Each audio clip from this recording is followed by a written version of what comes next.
Hey, everybody, welcome to the show. Welcome to Council of Future Conflict, episode 658. I'm Scott. That's Joe. Watchers on the bottom. We're talking Iran War Day 53 and political theater. And in some cases, it's just political. In other cases, it's absolute theater.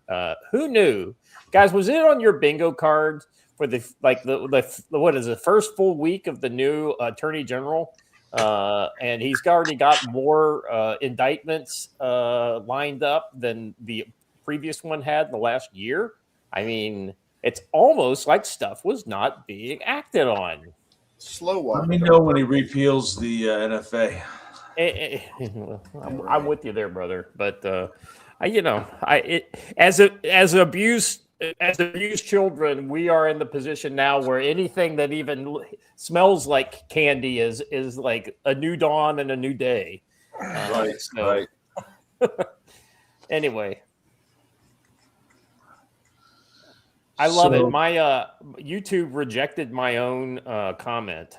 It says here, YouTube rejected your comment. This usually means they thinks it's spam. Try changing it a bit. I said, hail to the chat.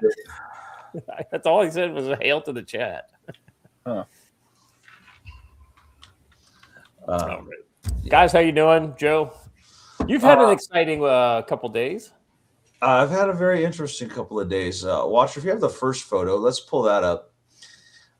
So yesterday, driving along, Jason, Boilerman 9 from the chat, we were driving along and we encountered this lad on the side of the road. And a little kitty, and Jason got out and wanted to check it out. I have some hilarious video on that we may show on Friday, but then totally unrelated, I bought a new hat. So actually, I want to thank Shirley J for popping that out with some AI.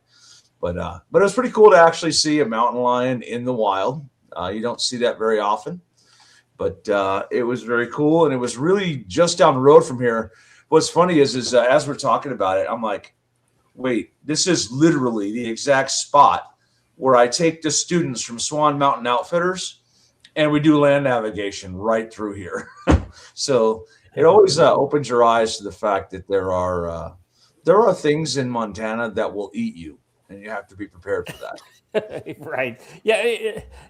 When we talk about like being armed and carrying and things like that, we're usually worried more about like urban Utes or killer cannibal rednecks or something like that, in the hills of Kentucky. But in Montana, it's no joke. The fucking woods wants to eat you, and it's not. And when you have multiple types of animals that can either A, kill you, B, crush you, or C, eat you. That's where you got to carry, like, Joe, I feel like I'd have an M4 with me all the time. Like I would just want to like carry a long rifle strapped across my chest all the time. I know, like when I go out hiking in the woods, generally I do have something, right? Something more substantial than a handgun, because bears are not swayed by 9mm. I'm just letting that be known. And I want to make sure whatever it is knows that I was telling it no. If you're using, I would imagine if you're using 5.56, but open tip or soft tip, like hunting rounds or something like that, like with a bear, you might hurt it, but you're definitely not going to kill it. 7.62. Yeah. That's what I'm saying. A little bit more substantial round. Yeah. It's also better in the brush that we have out here too. And I think you were here though that first time when we saw the one on the thermal going by the camp, because we were all sitting out back. Yeah. See, Westby's like, Scott's worried about scholars and banjo players. I'm worried about hogs, rattlers, dogs, bears, and hornets. I'll be honest with you. Nature I'm pretty good with for the most part. Montana nature was a little next level for somebody who grew up east of the Mississippi. But east of the Mississippi, the problems are usually of the two-legged variety. Yeah. Out here, because of that, Invader Concepts, a local company, makes a special hiking holster, right? Puts a pistol center chest, sort of like a chest rig. And you see people use them all the time out here because this stretch right here is the most is the best grizzly bear habitat and most populated grizzly bear habitat in the U.S. And we have them; they can appear at any moment. So just being prepared for it. Yep. Watcher, how's life treating you? Oh, good. I've prepared a GIF for how I am currently feeling this morning.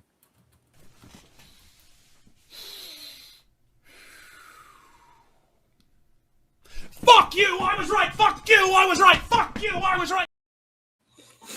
So yeah, pretty good. I think that was you're going to have a lot of opportunities to use that in the near future, I'm sure. Yeah, I needed to let you know that I put it in there. So figured what better way. But yeah, it's been quite an evening. I stayed up much later than I probably should have, reading all kinds of stuff that just kept coming out late into the morning. Which we'll be covering all those here, so I won't get into it now. But some of those stories that I dropped for you there, Scott, were like 2 a.m. for me. So yeah, that was about 3 hours ago. Yeah, it's interesting. You know, this is new. I haven't. Okay. Anyway, I'm sorry. What always amazes me now is after I've gone through, and racked and stacked most of the links for the show, like on X, because I'm going through and I'm clicking on previously liked stuff, because what I'll do is I'll go through X like the all day daytime here in Korea, and I'll like all the things, and I'll go back to my likes under my profile and start pulling those as links for the show. Well, so once I've done that, and I've clicked on like, I don't know, maybe 15 or 16 different stories that are related to the show, it tells the algorithm, it really tailors my algorithm. So like right now, if I go through like literally everything in my algorithm is newsworthy like, it's really, it pulls up a lot of the detailed stuff. And so just as a little bit of preview for political theater, I just want to share this image. This image is a perfect example of if you guys aren't tracking like the whole Virginia redistricting thing and why they're trying to create a civil war. I mean, this image right here is literally the best thing that I could think of to demonstrate that. Gentlemen, right. I give you the 10th, 11th, 7th, 1st, and 8th districts all shoehorned into that area to grab the densest, most liberal population in the entire state. And split it up so that it controls all those other people. Yeah. No. Add the liberation of Virginia onto the list of the things that must be done.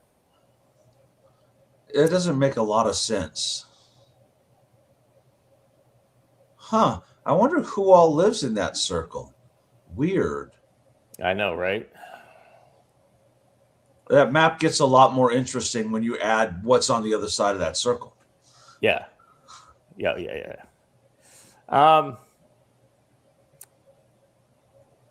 Guys, before we jump into the odds and ends, anything else we need to talk about? We got anything funny because there's a lot of depressing shit on my timeline today. Well, I actually happen to have something that I can just whip out the top of my hat, Scott.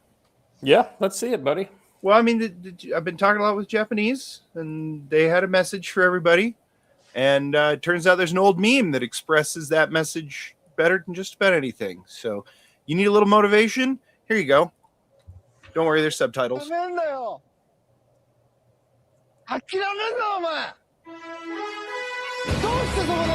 I love this one.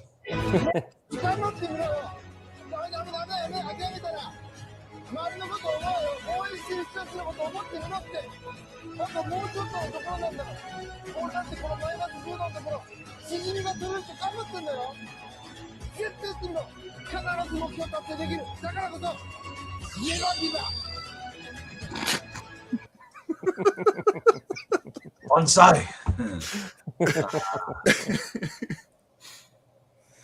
Oh boy. Virginia's gone, man. I'll be outside. Yeah, I tell you what, man.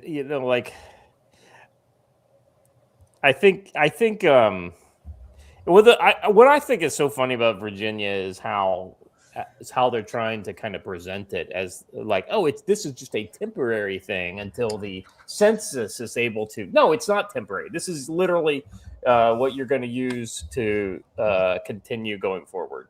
And the problem is that Joe, I don't want to get too far down the with this, but ultimately, this is the stuff we were talking about before the show started.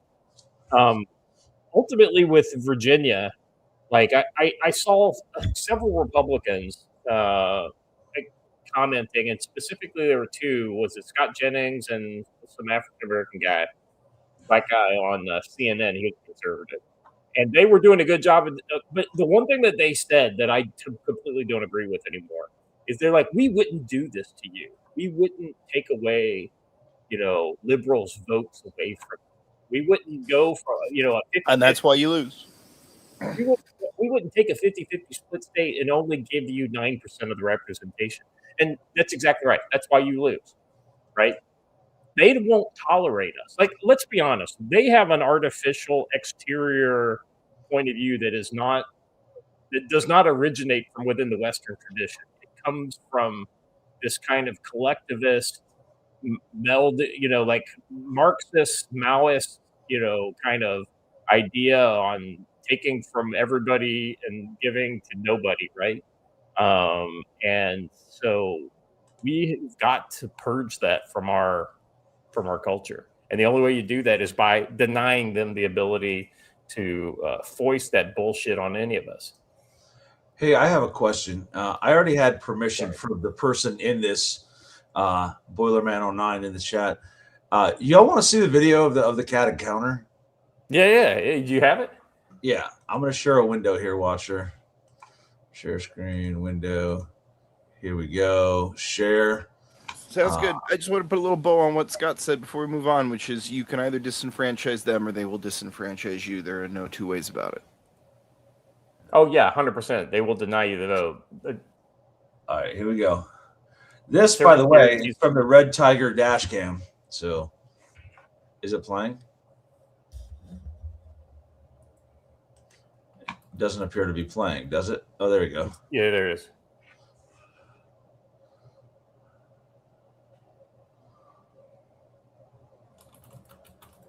It's too close by half. Did he not realize how close he was? Oh no, he knew exactly how close he was. With a predator, I think I would always be very leery of like even jogging or running away from it. You know what I mean? Like, yeah, the whole time I'm going, Jason, wait. We were going to attempt to bring it back to camp as a new friend for Thor, but it's a good time. I would be worried for Thor. Thor's a big boy, but those cats have been known to make a meal out of a big dog. Oh yeah. Yeah, I had a friend who was like, "Oh, my dog's so much bigger than a cougar. I don't have to worry." And then me thinking about how much bigger deer are than cougar, and that's what cougar generally kill and eat.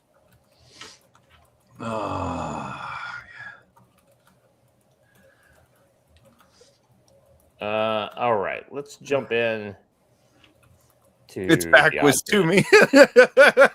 Yeah, like that makes it better. Surprising wildlife in the wild is not ever a good strategy. If he walked up to it saying, "Here, kitty, kitty, kitty, kitty," he was supposed to go. Pss, pss, pss. That's what he's supposed to do. Right? Well, what's funny is you could see the exact moment when all the Steve Irwin left his body. John Clark with a great inside joke in the Rumble chat. We all got to see Joe's latest escape from a cougar. Stick around long enough and you'll see it. But different kind of cougar. What's not to like about that? Well, I mean, it depends on what kind of cougar we're talking about here. No cougars in Michigan. I have heard no cougars in Michigan, but there are. I have heard otherwise. Yeah. Well, from my understanding, is cougars are on the kind of rise everywhere in the United States. Where Cougars and wolves, both. Yeah. And they're big. I've seen a couple of wolves out here, and we hear them all the time. Well, even we hear lions coyotes all the time out here too, but don't ever actually see the lions. So. Even in coyotes all throughout the mid, like the mid-Atlantic. Coyotes are like rabbits. I don't even consider them like. I know, but like growing up, we didn't have coyotes in the woods in Kentucky. Now they do. I always feel like the wolves push the coyotes out. It's just kind of. As a person who has spent a lot of time in the Rockies, this is a far truer statement than anyone is ever ready to admit. Yeah, I see tracks all the time, and but I lost my thought. Oh, and like wildlife is expanding in general. Like turkeys, they're everywhere. We got about 9 that came onto our property, and if I have my way, by the end of the week, we will have 8 on our property. It is that season, so. Hey Joe, I have a question. You always when you do turkey is typically birdshot kind or not? It's a shotgun type of or bow. I've heard bow. Have you ever heard people doing 22 turkey hunting with 22? Out here, they're all about hunting turkeys and grouse with 22s, and I'm like, okay, good. More work than I want to put in. Right. Well, that was like this farmer that I interacted with back when I was in the Boy Scouts. He's like, "Oh yeah, I go turkey shooting with 22 all the time." And I was like, "Really? I thought that was a shotgun deal." And they was like, "Nope." He's like, "You don't have to dig out the 22 slug. Usually it passes right through them, and the bird just drops." Nice. In order to get a shot off with a 22 on a turkey or a grouse, you have to put in a lot more work getting close to them without spooking them. With the shot, I think. Hey, why don't you fly? And I'm just going to put around in your general direction. I'm lazy. Yeah. Oh, see, most people I know who turkey shoot are very, very lazy. They buy a stand. No, seriously, that's like how most people that I know who get turkeys, they buy the little ground stands. It's basically a tent that looks like foliage. And then they set up some bait and hang out all day and wait, and then the turkey comes and blammo. You know, I'm a big proponent of building your own ground blinds out of natural materials. It's a skill that's being lost because of that, Watcher, and that skill carries over into some other interesting things you might have to do in the coming years. I mean, I'm just saying. Particularly if you've learned much about what the practicalities of surviving on a battlefield with drones are. Just saying. You will not be doing a lot of patrolling. You will be doing a lot of sitting in hideouts. Areas, yeah. A cast iron. What part of Kentucky are you seeing the bald eagles in? I've heard that I always had heard about them being like in eastern Kentucky, but I'd never ever saw one. Oh, Scott, it's been a long time since you've been home. Bald eagles are everywhere, man. Yeah, like here, bald eagles on this stretch of the highway are like they're like seagulls, right? It has started everywhere. It has started to be just a little bit like the Futurama meme, where they are like they're as thick as pigeons. Yeah, we've got them everywhere, along with golden eagles, which are a sight to behold. By the way, if you've never seen a golden eagle in the wild, you're missing out. I mean, they're gigantic birds. They make golden eagles look tiny, and I'm always amazed that they can fly. So the population explosion happened in the early 2000s, and it has, I think somebody said it's like doubled every year since then. So there's a lot of bald eagles now. I'm actually quite happy with that. That's a good thing. Same. That's one of those. I don't know that we're complaining about it. It's just kind of like No, in the early 90s when I was a kid, the area where I lived was one of very few places that you could see a bald eagle in the wild anywhere. So yeah, it used to be just very small patches. All right. I will say on an interesting note that we talk about all the time, and to tie this to the future conflict, this is anytime you're hearing about a conservation story, remember that like outside of a couple of cases, most conservation work is highly successful. Like there are some cases where we have issues getting them to breed in the wild, but a ton of conservation work is incredibly successful and rather quickly. And all kinds of species that you probably think are endangered have made a complete recovery, but they keep grifting on the fact that you think they're endangered in order to make money off of them. You know, the interesting thing, I've heard a lot of people talk about, the idea of potentially bringing DDT back, especially in places like Africa and other malaria, hotspot countries. I mean, I'm not against it. I mean, back in the day, I would have been all for it. Now I'm a little bit more like, birds are third worlders. Well, so here's the thing. Like, I think DDT use in Africa would not affect bald eagles in America. No, but it'd affect whatever their native birds are. Because I don't give a fuck. It's this whole thing about the protein thing. Yeah, but that's the thing. I prefer the birds than the third worlders. I don't know, man. I'm still not so cynical to the point where I think that there are enough good people surrounded by bad people to where I want them to get a chance.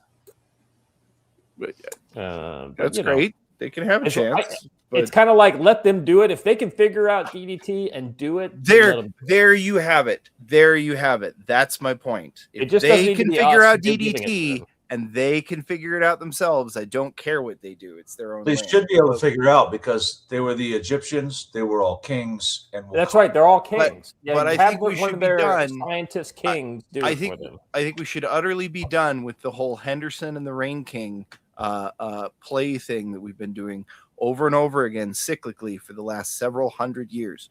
We don't need to fix Africa. What we need to do is leave it the fuck alone. Oh yeah, they're the real Jews too. I forgot. Yeah, I forgot. Yeah. How could I forget, by the way? Dude on a street corner reminds me every day. Well, I don't live in Detroit anymore, so. Thank God. Oh, ever tell you why I know so much about that, by the way? One of my corporals was. It was interesting.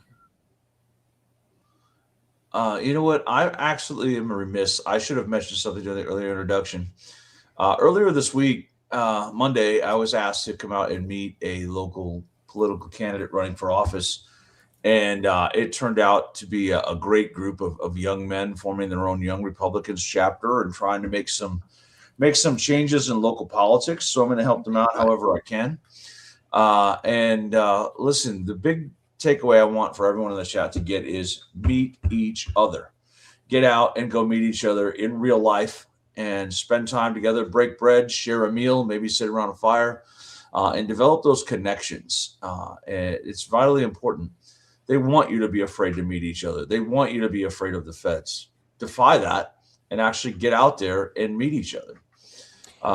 Funny story during that whole event is we were talking, me and a couple of guys at my end of the table were talking about NC Scout. And this guy goes, "Oh, I just ordered a bunch of radios from him." And I was like, "Oh, bro, you should have let me know so I could have given you an affiliate link because I could have made some money off of that." I said, "Well, by the way, he's coming out to my camp in June, and he's going to be teaching a class here." So I didn't know that. And then we kind of go on for a little bit, and somebody mentions tactical wisdom. And this guy looks at me and goes, "Wait, do you know tactical wisdom?"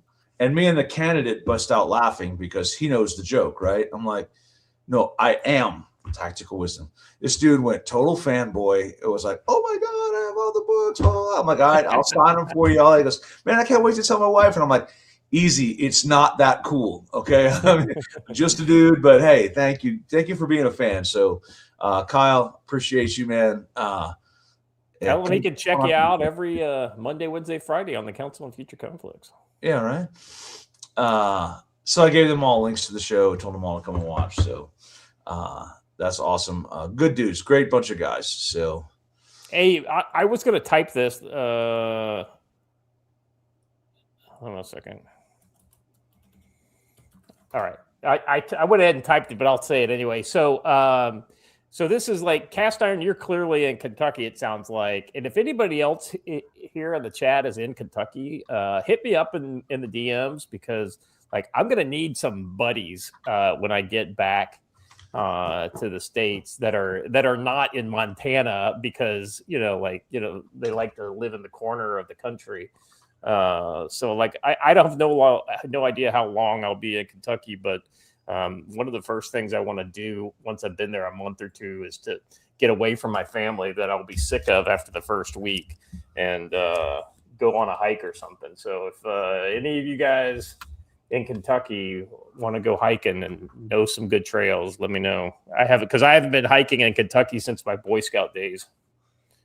I guess ruck marches at Fort Campbell counts as hiking in Kentucky, don't they? They do.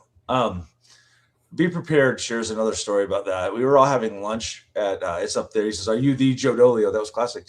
We were having lunch in the middle of class at Matt's place, in the middle of the scout class, and Chris said something to me, and this guy says, "Wait, are you the Joe Dolio?"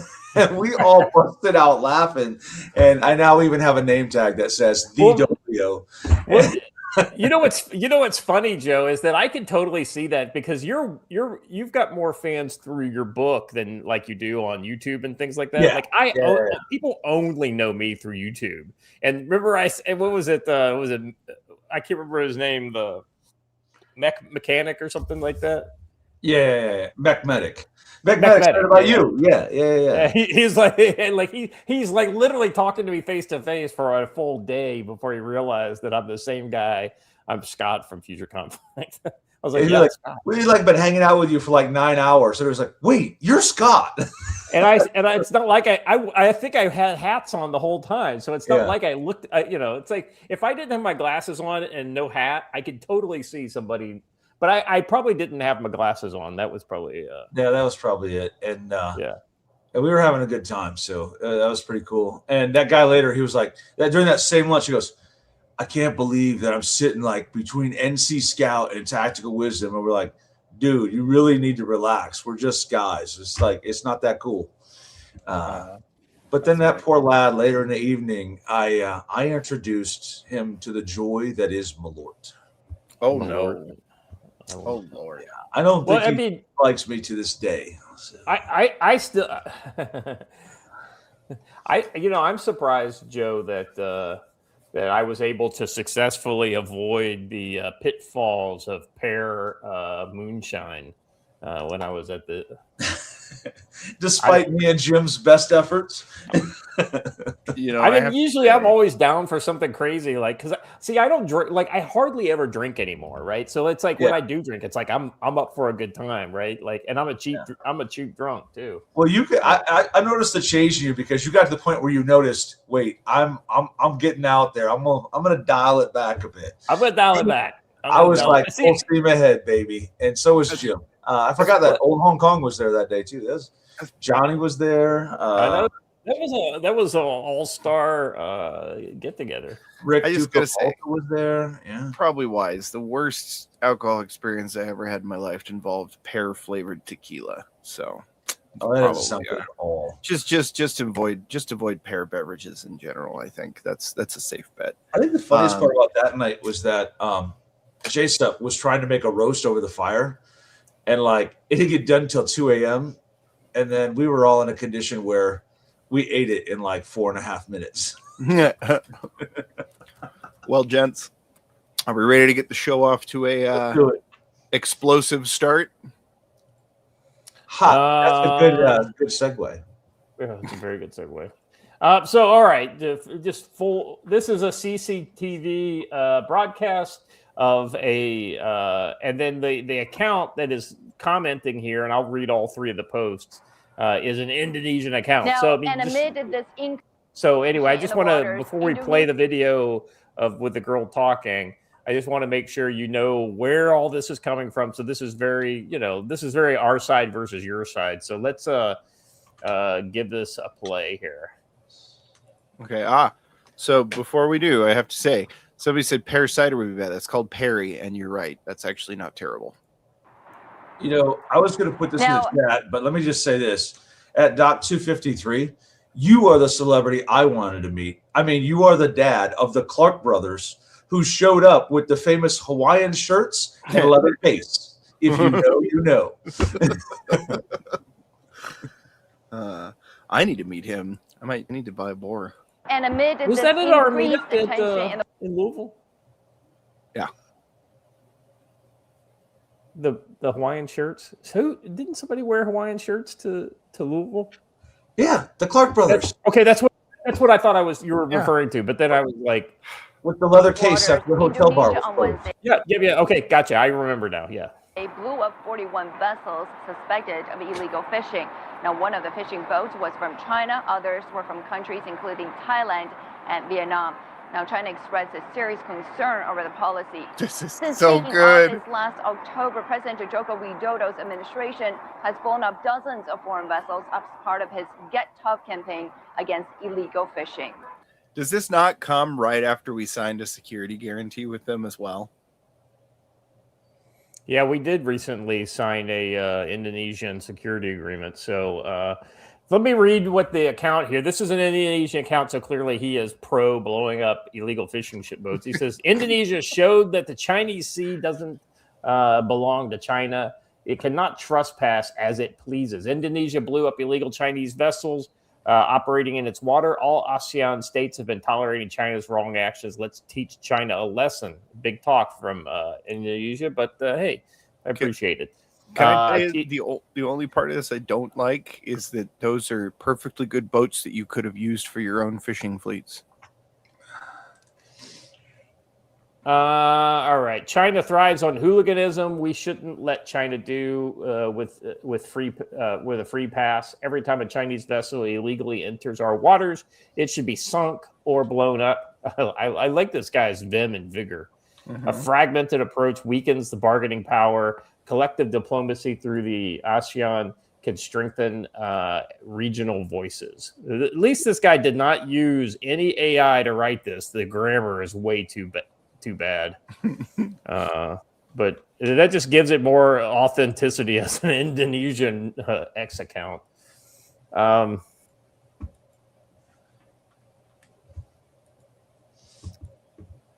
I'm so happy somebody's finally taking a stand against the Chinese on this. It has to be done. If nothing changes, they're literally going to kill the oceans. Like, I'm not exaggerating.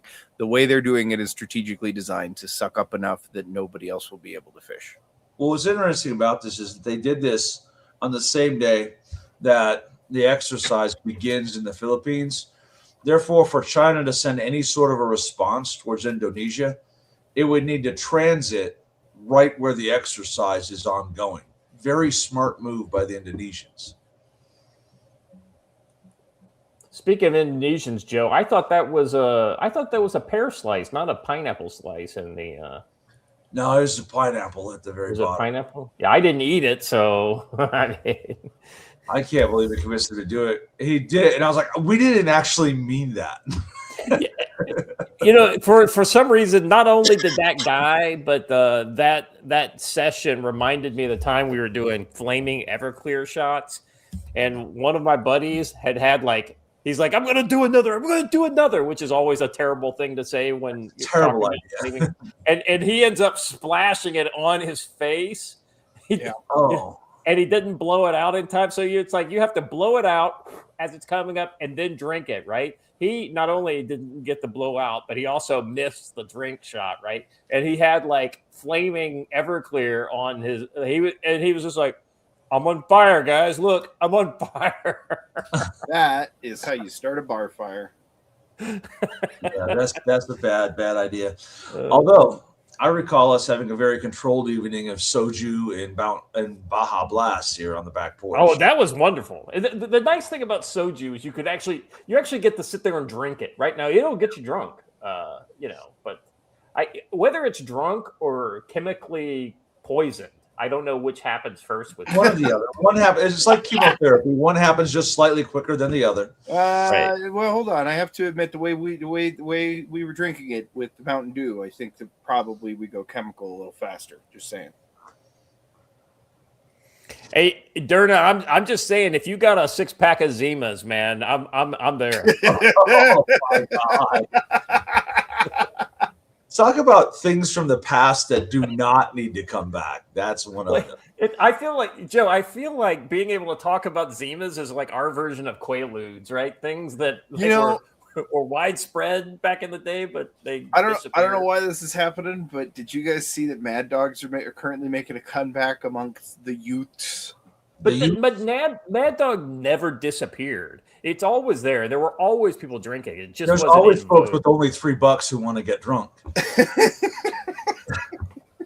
On that note, and speaking of cougar attacks, the lady who owns Evergreen Liquor Store has told me she's going to give us a discount on purchases we make for the event. So, Oh, very good. that's pretty cool. Nice. I will tolerate the cougar attack for you all. I'll take a bodyguard. I'll take Hunch with me. Save me. America Dreamer says, "Are you guys that old?" Yes, we are that old. Even Watcher, who I feel like is a baby, is like, aren't you? You're pushing 40, aren't you, Watcher? In a couple years, I will be.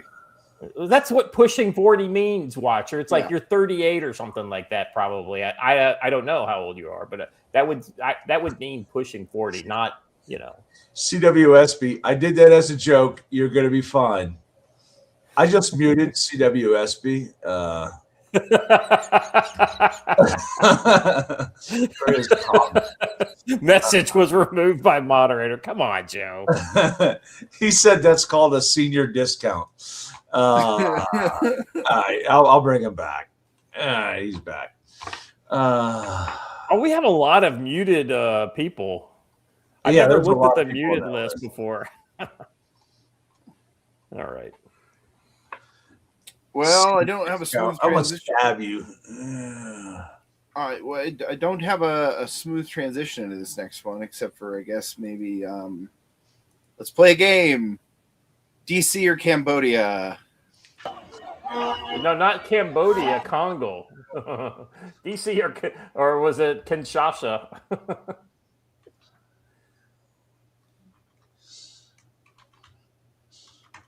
If you told me that was Nairobi, I might believe you. Where is this? DC. This is DC. Wow. Protesting for us to give better treatment to the Congo. Yeah, because we're not giving good enough treatment. I mean, like didn't he stop a war in Congo already? Congolese refugees blocked the roads in DC, raging that America isn't doing enough for them. What the fuck? I would like to We don't point have out any fucking obligation to Congo at all. all of those signs that say Tutsi on them. There's a couple of them. And let me remind you how the Tutsis ended up in the Congo. They were pushed there after trying to exterminate the Hutus from Rwanda. Yeah. And if you remember correctly, M23 is basically one of the outgrowths of this. And listen, I hadn't seen it before, but Hunch was here and Gene was here, and I think Jason was here when we watched it too. We watched Hotel Rwanda. If you have not seen that, you need to understand what life in Africa is like. And Derna, it was the other way around. It was the Tutsis who tried to kill the Hutu, not the other way around. Anywho. well, I mean, there was some killing on both sides, but yeah, the actual thing that led to Yeah. the international outrage was the Tutsis. Yeah, that was absolutely it was. Want to talk about a genocide by machete? That's the best example in modern history that we have. Yeah, absolutely. Well, you say that, but then also, I mean, modern genocide by machete, I give you Canada. Yes, this is a beautiful story. I'm going to read this to you, and you're going to be like, what? It's got love. It's got conflict. It's got it all, guys. You could make a movie. This guy, with these good looks that this guy has, I mean, come on, he could star in it himself. I read this backstage, and Watch was like, I'm sorry, what? Yeah, it's all English, but my brain doesn't say I recognize the English words, but I can't understand what the fuck you're saying. It sounds like English, but it says this: Canadian terrorist who burst into a military recruitment service and stabbed a corporal is given permission to fly to Mecca and on to Somalia to meet arranged marriage bride. What? Why? Anyway, this is Canada for you right here. You can go in there and attempt to kill their military personnel, and they will pay to fly a prisoner all around the world to marry what is likely a child bride. Let's be very honest with ourselves. Yeah, they've never met each other. It's funny because my American brain said, because we're going to follow him back to the wedding with a drone to blow up his contacts in his terrorist cell, right? I mean, listen, we have a history of bombing weddings. Yeah, and the more I learn about it, the more I've become okay with that. Yeah, this is just absolutely crazy. He's the best catch in Somalia. No wonder everyone wants him to marry their daughter. Very good, Paul. Very good. Did we ever cover that? Did we cover the warlord who was demanding the hottest woman in Turkey to come marry him, or he would? No. And guess what? It's the Ugandan warlord. And who's from Uganda? Zoran Mamdani. I was going to say Idi Amin. He's the only actual Ugandan that I've ever heard of, though Mamdani lived there. I'm sorry, you did not get Idi Amin's proper title in. There are like 37 things you are supposed to say before Idi Amin. That's true. You're right about you are right about that, Joe. I apologize. Make him a human beeper. You know what? That's what I'm saying. You ever heard of the Judas Code? Real quick, editorialization of the editorial comment on that Somali gentleman because he's such a gentleman. Clearly, did you guys check out his fucking mustache? Yeah, hold on, I gotta go back. Thing. I've never seen him. What is this? What the fuck is this? What is that? Can you embiggen that? It's the Somali version of the Adolf. It looks like it's M. Is that M for Muhammad? No, the M that stands for Muhammad. No, Mogadishu. Mogadishu. Let's be honest. What it looks like is that he came with somebody got him with a set of clippers and just went wee and missed everything except for got everything up to the creases on his lips. That's just something else. I mean, we shouldn't be forced to have to look at shit like that. He should be executed on the basis of his mustache. Sorry, I embiggened it, but I didn't share it. Here you go.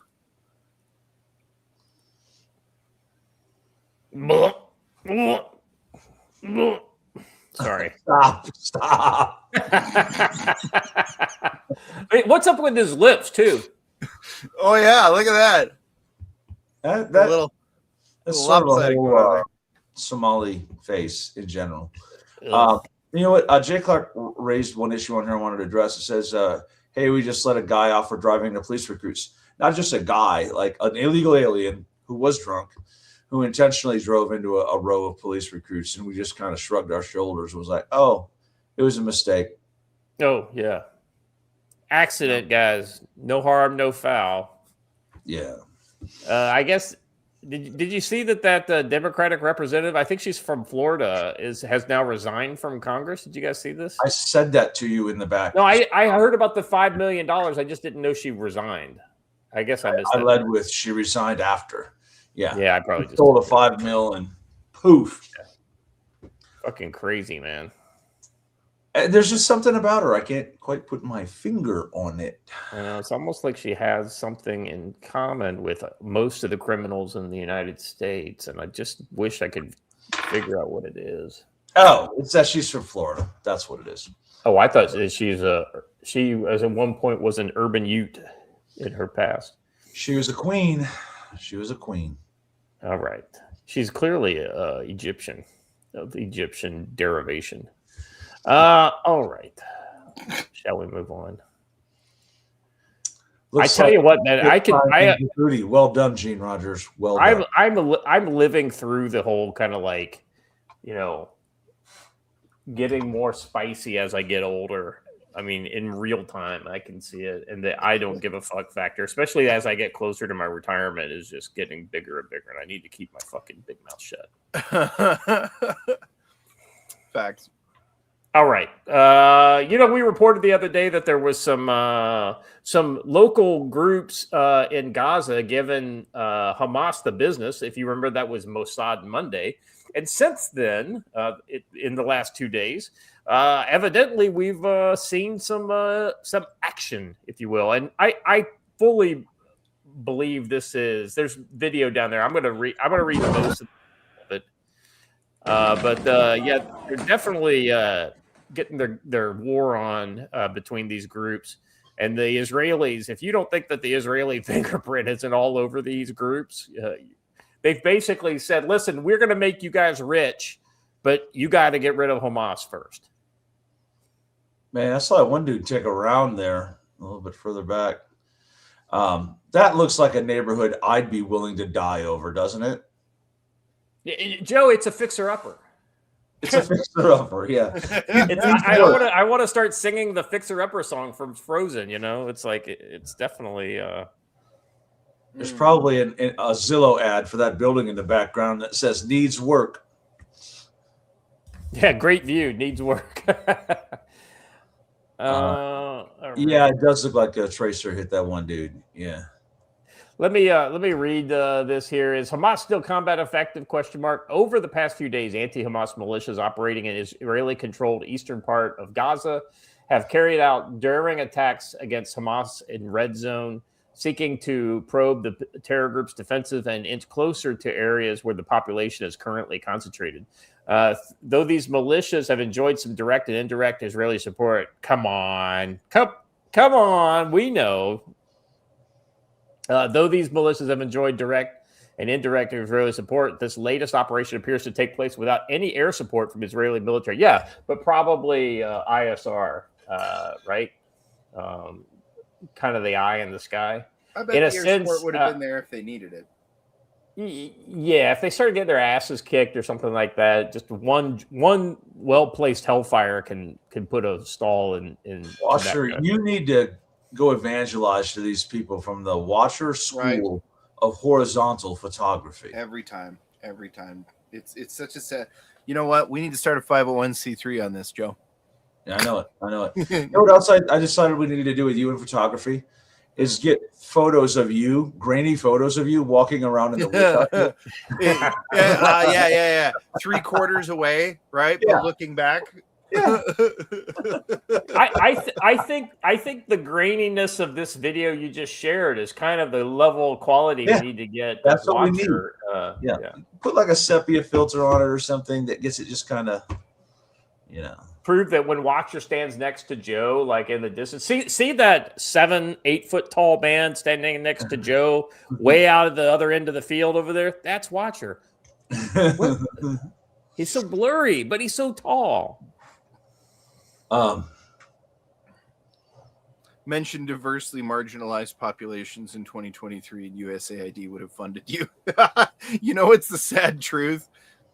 You're probably exactly correct. To this day, I expect that kind of fraud with USAID and not just fraud, but just kind of laundering of taxpayer money into all kinds of different stuff. But the thing that I thought was the most bald-faced, it's like under the height of the bald-faced version of all of that stuff was definitely under the Biden administration, because when Stacey Abrams, the most failed politician in Georgia in history, when she was able to essentially start a nonprofit, literally the next week she got $2 billion from USAID. I mean, it's like in the old days they used to at least, we'll set it up, and then once we've got you'll spend a year or two just barely scraping by, and then we'll sneak you in on the bills once you put in your time. Yep. Yeah. Fucking crazy.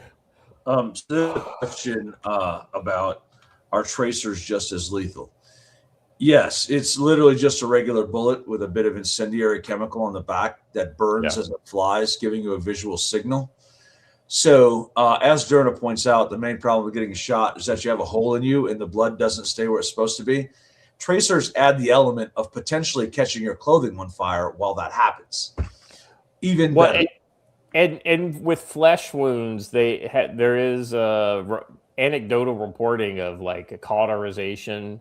Stopping the bleeding when the round goes in. Yeah. So it's kind of like, the bad news is I got shot. Good news, it was a tracer and it cauterized the wound. Yeah, it stopped the bleeding on its own. Right. But by the way, your clothes are now also on fire, and so is the truck. So no. See, Joe, I was wearing the tactical, board shorts, so it just went to the cab. You're good. No pants to bother with. Right on. All right.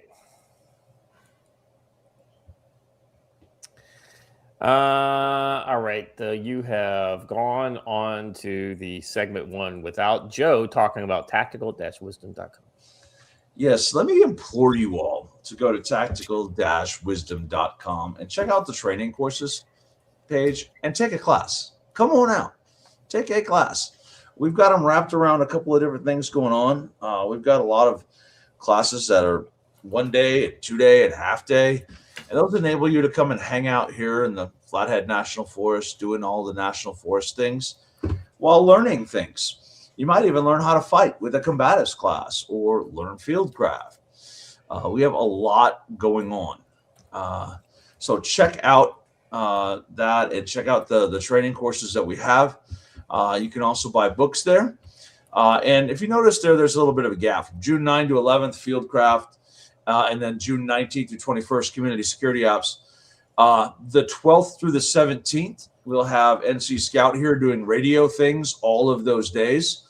And then also Kay will be here doing patrolling concepts. So I did my fieldcraft so that if you are someone who's relatively new to any of this, you could take my fieldcraft followed by Kay's patrolling concepts and have be very solid in movement in the woods.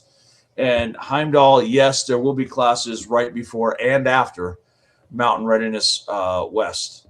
And we will be doing all kinds of fun stuff. So get on out here. Kay and I discussed getting a whole bunch of blanks delivered here for training purposes. So we're going to make something happen like that. And Hunch, we don't talk about ammo orders on Maine. That's on the DL thing, man. All right. Joe, one of the most fun things I ever did as a kid was me and a buddy were at the gun show. I would have been this was a buddy from Boy Scouts, and I would have been maybe like a freshman in high school, maybe 8th grade, something like that. And so we're at the gun show. This was with my dad. Like this is at the gun show with my dad and one of the other Boy Scout leaders, right? So he was the son of a Boy Scout leader, and I was the son of a Boy Scout leader. And so we met up at the gun show. We went look around, and so the dads went off to go look at dad stuff, and we were looking around at stuff, and we found this ammo table that had just different ammo types. And we found 22 long rifle tracers for it was 25 of them for $5 or something like that. I don't know. It was something we could afford just with the money in our pockets. And so we were like, yes, we're going to get some of these. And so we got the bag of 25. Actually, I think my buddy paid for them.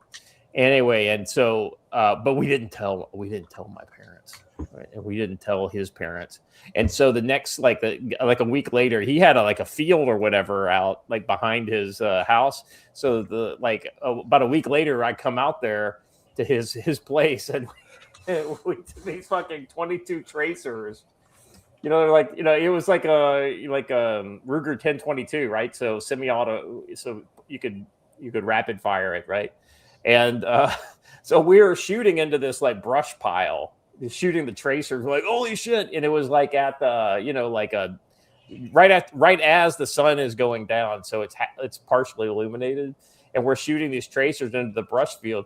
And I was like, and he did some rapid fire, double taps or whatever into it.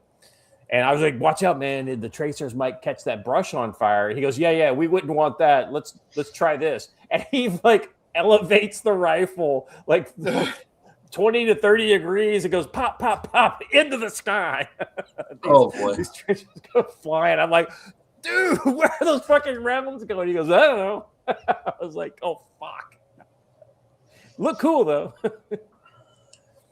You and I did more shooting in the time you were here than you've probably done in a really long time. Yeah. You shot at Matt's, shot at Corey's.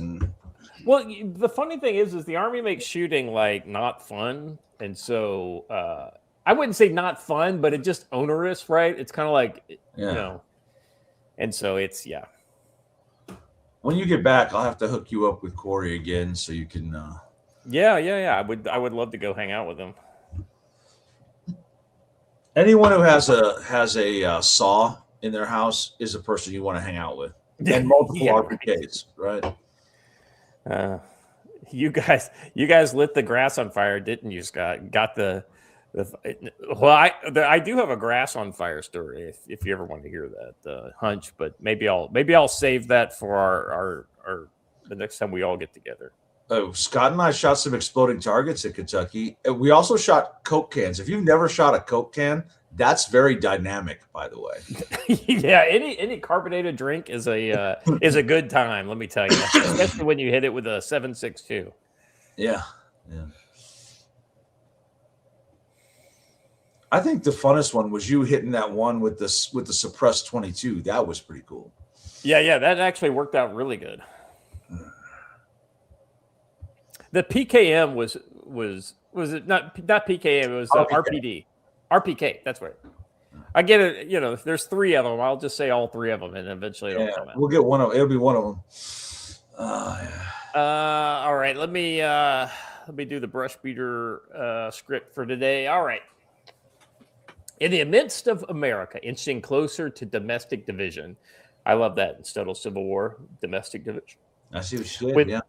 With the Democrats in Virginia pushing aggressive redistricting moves, widely seen as a blatant attempt to disenfranchise Republican voters and silence conservative voices, while the groups like the SPLC stand accused of fomenting false flags and manufacturing smears to demonize the right.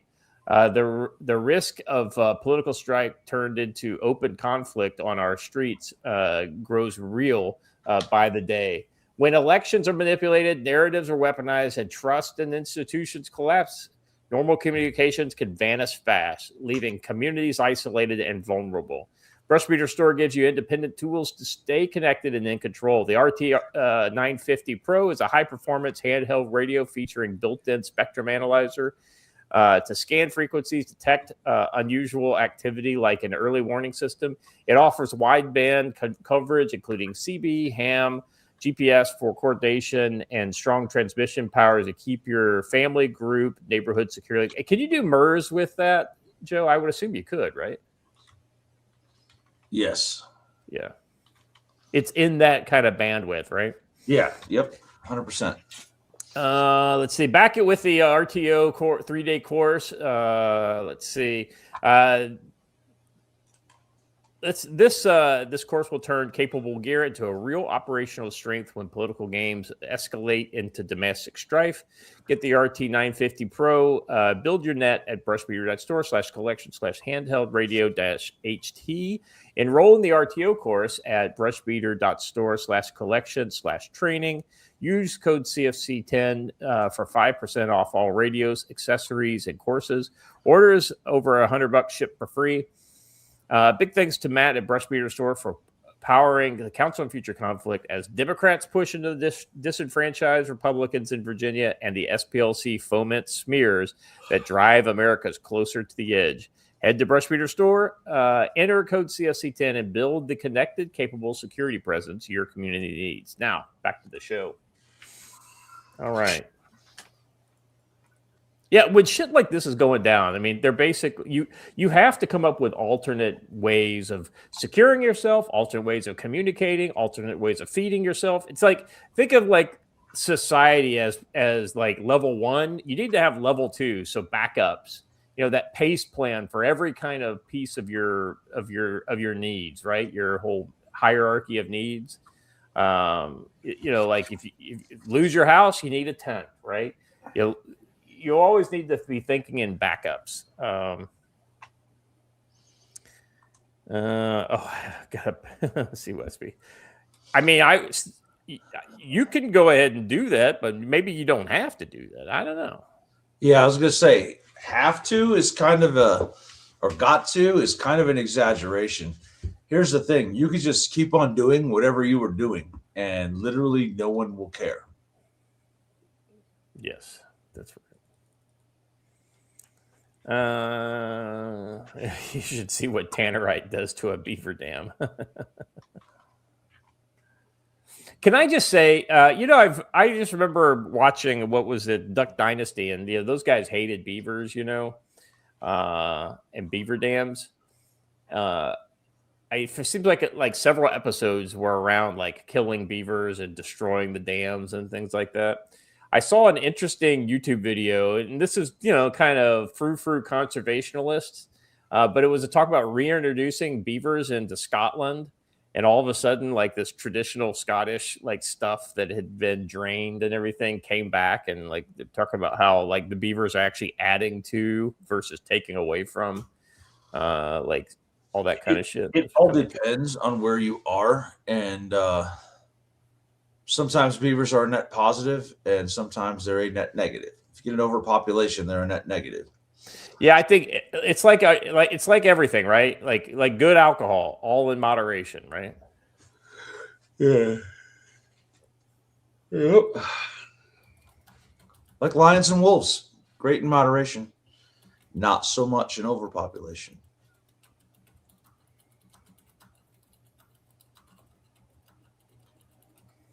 All right, Watcher. Let's get into the main story here, shall we? So Iran war. So the ceasefire is on still because it has been, I guess, extended. And then so let's here's a less than charitable headline to the current reality. Trump blinks again, unilaterally extends the Iran ceasefire after Pakistan talks failed to launch. So all right, I'm just going to hit the summary points, guys, and then we can chat on these individually.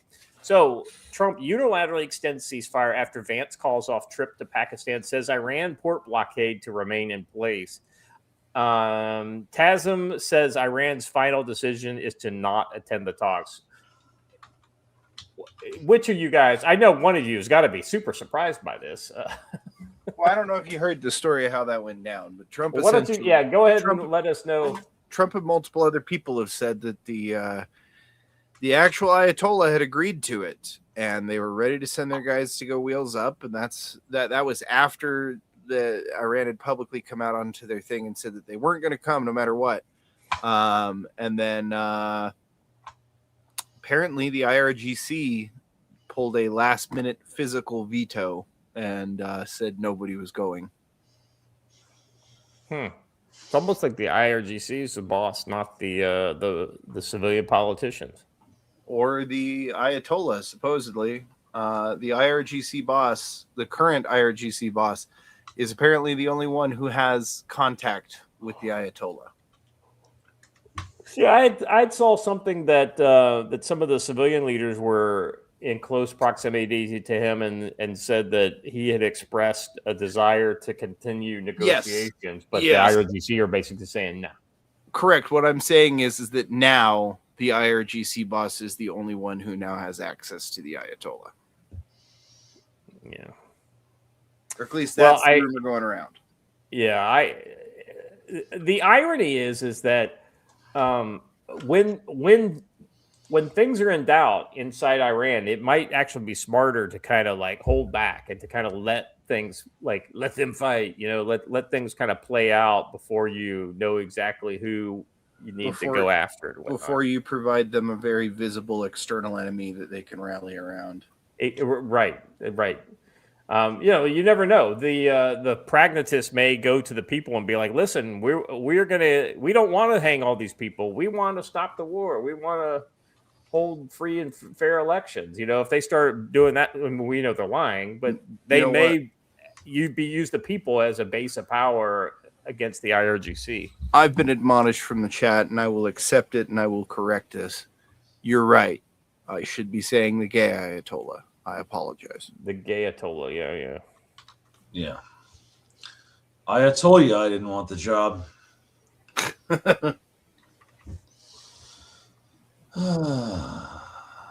All right. Let's see the next one here. Trump warns expect bombs and urges Tehran to release the women said to be on death row. So I thought this was kind of interesting. And I think this is a point, in the kind of broader sense of what's going on with Trump. I think this is a point in his favor because it gives you some red meat for people who are looking for an actual reason and don't understand the intricacies of this and need a reason to support this. It's like, hey, we're just trying to save these women, right? We're just trying to save these people who are, and now these are all true things, but they're also not the actual reason we're there. The reason we're there is to get rid of the nuclear material. But I guess it's kind of like whatever you need to hear in order to enjoy what's going on or to understand it. I guess, that's just, I guess, the propaganda, the spin war, right? Like winning hearts and minds of the American people. What's your take on that? I think that I can't make any sense of us extending a deadline with these people. Well, what is the deadline for? What is a ceasefire for? If Iran is still just going to fire at whoever they want and kill whomever they want within their borders. And we have to decide, did we destroy all of the nuclear materials or are we trying to get them? Because we've said both. Right. And I think that we need some clarity on what actually is going on and what we're actually doing. Because now it seems like we want a perpetual conflict. Sorry, go ahead. Yeah, no, I think you're right about that. It's like, I think you could bomb the nuclear material, but you're not getting rid of it by just bombing it, right? It's still there. It's still there. It's just buried. It's just buried. So eventually you're going to have to get in there, you can dig it out, and you're going to have to physically remove it and send it to somewhere where you could process it. Which, by the way, I don't know if anybody saw, but China helpfully decided to step up and let everyone know that they would be willing to take it if it helps facilitate a deal.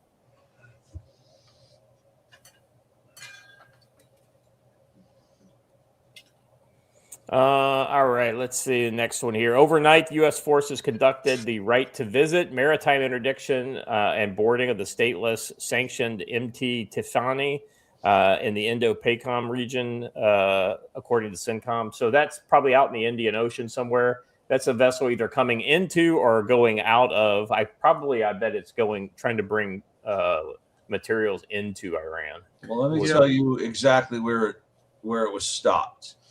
It was stopped between the Maldives and Malaysia. Yeah. I have a graphic representation I found here of the U.S.'s new policy towards these Black Fleet ships. Well, here's the thing. They say it's a stateless vessel, but listen, it is flagged by that naval powerhouse, Botswana.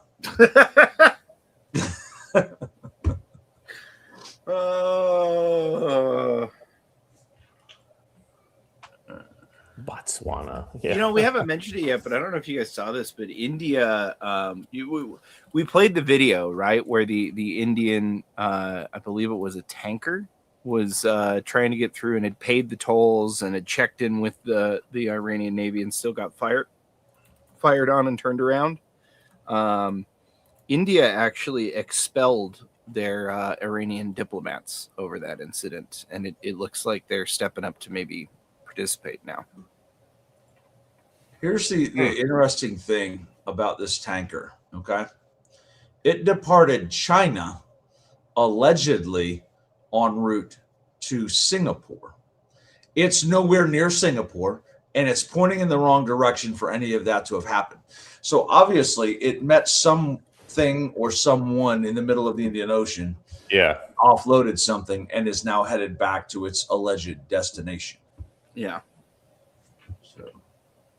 Yeah, Very interesting time for some of these. Then never mind the fact that the Iranians attacked 2 vessels. IRGC just attacked 2 vessels. MSC Francesca and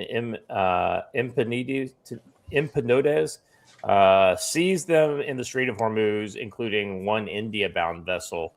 Iran is openly acting against India. Those Indians who might support the regime must understand they are radical. The irony here is because Pakistan was kind of standing in opposition of Iran with Saudi Arabia, India immediately goes like, well, let's be conciliatory towards Iran because they're at odds with Pakistan. So let's this brings up another good thing. So somebody's saying the blockade is costing them nearly $500 million a day.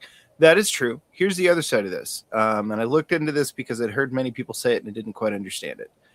Their oil infrastructure sits on such a plane to where if you stop pumping for a long enough period of time, which is about 2 weeks, it backfills with seawater.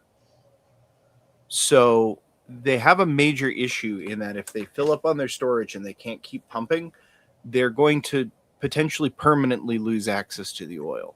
And I do have to say it's an unfortunate, but it's a win condition. Because if we're looking at getting them to stop funding terrorism, removing their ability to make money even to survive is that win condition. Yeah. All right. Let's see. Let's go on to some of these X posts. I think there's some video and some other stuff that we can watch. By the way, something that a lot of people don't understand and don't know is that Iranian oil is not gasoline quality. It is medium to heavy sour crude is what it's called. Yeah, it's more useful in industrial uses and boilers and things like that. So, yeah, it's a little more sulfury. It's a little less sulfury than Venezuela. Like the whole kind of which is about the heaviest crude in the world. I think maybe Canada might be heavier from times, but. All right, let's go into this next one here. Let me read the thing before you play the video here. Vice President J.D. Vance has not yet left for Pakistan, arriving recently at the White House for high-level talks with the president and advisors. The ceasefire with Iranians tomorrow night. So that was last night. It's coming down to the wire here. So I guess the word around the campfire is there's days, not weeks, left in this ceasefire. And they're trying to make sure that everybody inside the administration's on the same page before they start kicking ass again. I wouldn't be surprised. I still think that there may be some military reasons why they are holding up. Like the military said, hey, if you can give us another 48 hours or whatever. Can I offer one? Yeah, go for it. If we don't tell them exactly when we're going to strike, they can't put civilians on the X's like they did before. Yeah, that's a good point. I mean, Joe, you got any thoughts on what's the delta here? No, because I can't even understand what the direction is, what the strategy is. Yeah, it's all behind the scenes, right? We're appearing very disjointed on the international stage, right? The strait has been closed 37 times and opened 36, right? There are Iranian mines and there are not. The Iranian Navy has been completely sunk and also warned to not come out and not fire on anyone. So I think that what would really help is an actual full-length press conference explaining exactly where we are, right? What has happened, and where we're going. And as far as that last point, the difference between the Iranian Navy, which has been sunk, and the IRGC small boat fleet, which has not been sunk. I'm looking on the DoD rapid response or DOW rapid response to see if there's anything. Because that last part, particularly because I want to say, I know that because I study this. None of you know that, and I'm pretty sure none of you know that, who, at least any of you who didn't learn that here on the show, because the DoD, who should have been talking about this, has mostly just been giving out weird statistics that don't make sense, like 98% of the Iranian fleet has been sunk. Yes, but the Iranian fleet is not the same thing as the fast boat fleet that we're worried about. They're two completely different organizational structures. There's the IRIN, the Islamic Republic of Iran Navy, and there's the IRGC Navy. We've sunk the IRIN, not the IRGC yet. And it's very confusing where we are, and nobody will tell you exactly what the deal is, right? Interestingly, there's a comment here about the George W. Bush. This is really interesting, but it is taking the long route around the Cape rather than going through the Suez Canal. That's adding about, 14 to 21 days to her sailing time. But the big question to ask is why?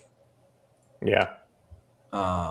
Why would we do that? What threat is there in the area of the Suez Canal that we decided we didn't want to transit it? And are we truly that afraid of the Houthis that we would go around the Red Sea? Big question there. I just got to say, Earl Corgi, I agree with you, but that I think it's a matter of how far back you want to say, because we should have never supported the Shah. Well, I guess it's like the Shah looks bad, but the Shah was a bad call before the Ayatollah, but then the Ayatollah makes the Shah look like fucking a terrible call. Correct. Yeah. We should have just avoided the whole kettle of fish in the first place. That's how far back I want to say. I disagree. Here's the problem, Watcher. Like, you got to remember, you're looking at the decisions made in that time through the lens of where we're at in history today, not from the middle of the Cold War, where the way history is cyclical. No, I got what you're saying, but we had a completely different situation in the Cold War. So I mean, there are decisions that were made, and I think you could debate them, but that you don't come at them from the same position as you do the decisions nowadays. So, all right. Anyway, that was not the point. I just wanted to just kind of warn anybody from just kind of like applying today's logic to what we were doing back in the 60s and 70s. I think there's plenty of good criticisms of that stuff. I just don't know that that's the one. Well, let's listen to this video, by the way. We had it queued up. And we just John, the negotiating team has not hit the ground yet in Islamabad, as you mentioned, and the ceasefire deadline is really creeping up, expires tomorrow night.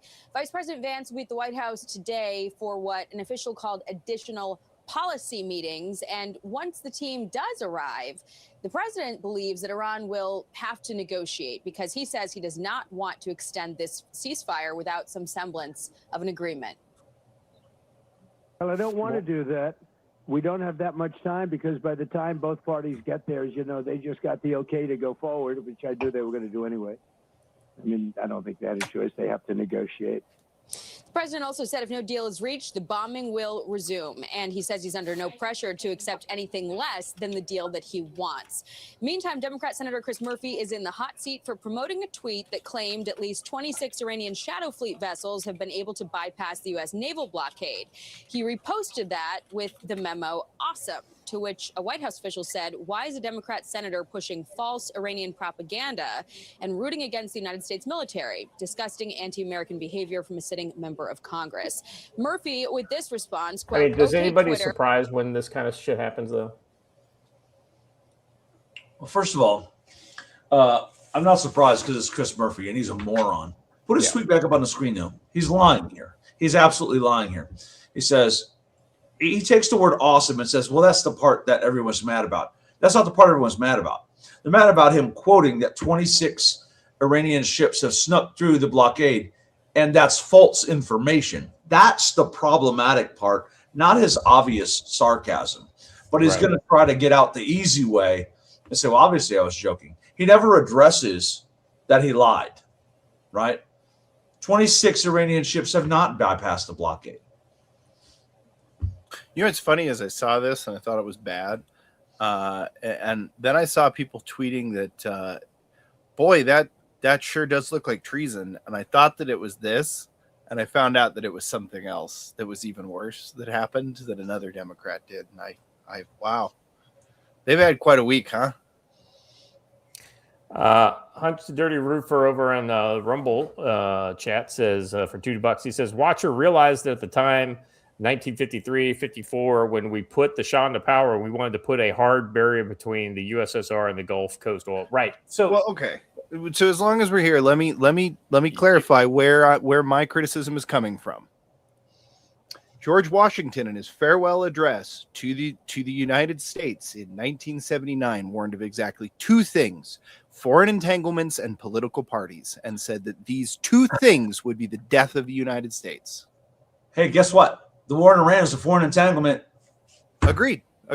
Yeah, no, I agree. But look, when we get tangled up into shit, sometimes we don't get a chance when it ends, right? Like when somebody starts a fight, how about this? Choose when it stops.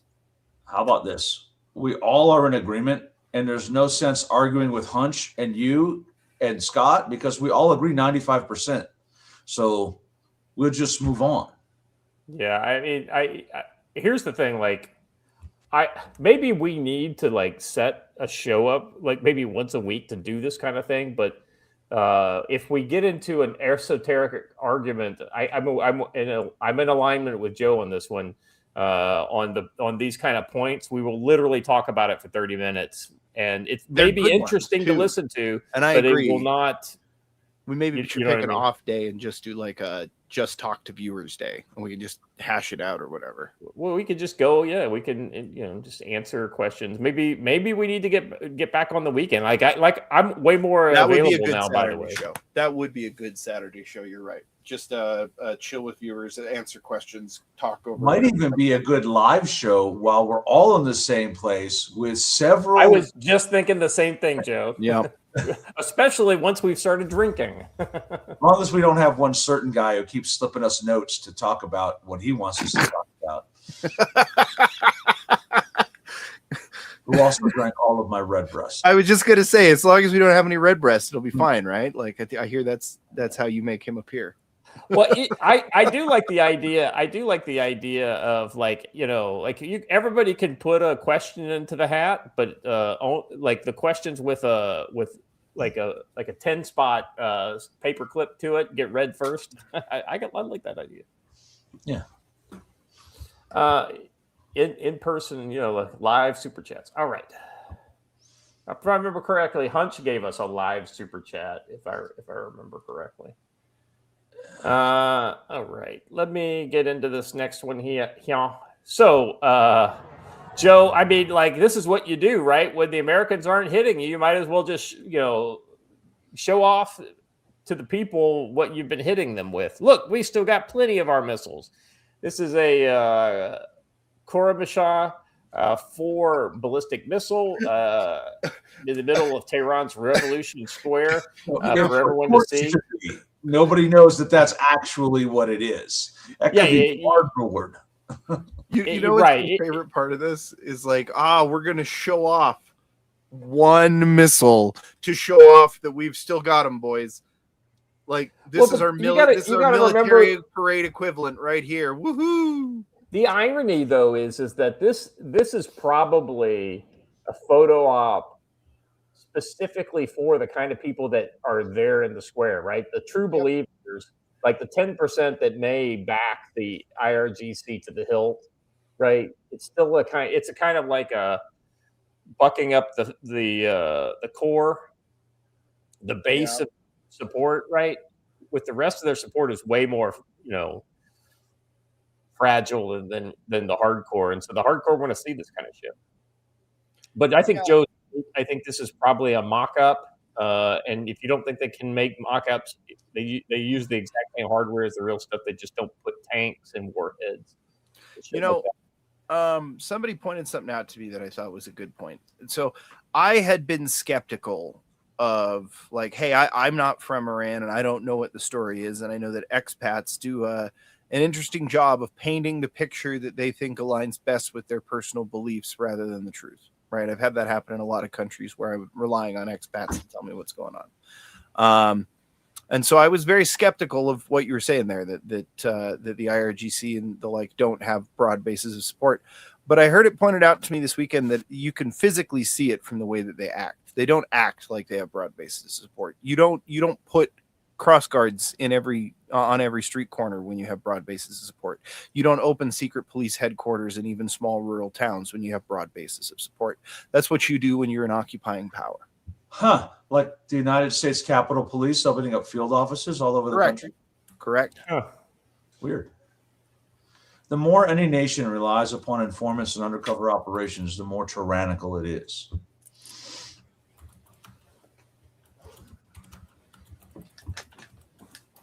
All right, let's move on to the next one. I think that. Well, I think the next one is the same one. It's the same. But it's just a different viewpoint. So this is a like a ground view versus the overhead. And the point of the poster on this one is that hiding their missile launchers in civilian neighborhoods. Now, so this is the other way, right? Like, yeah, that maybe there's some propaganda value to trucking this out, and maybe it's not a fake missile. Maybe it's a real one, and it's going to be put in a civilian area. I wanted to point out that curtain-looking thing at the front.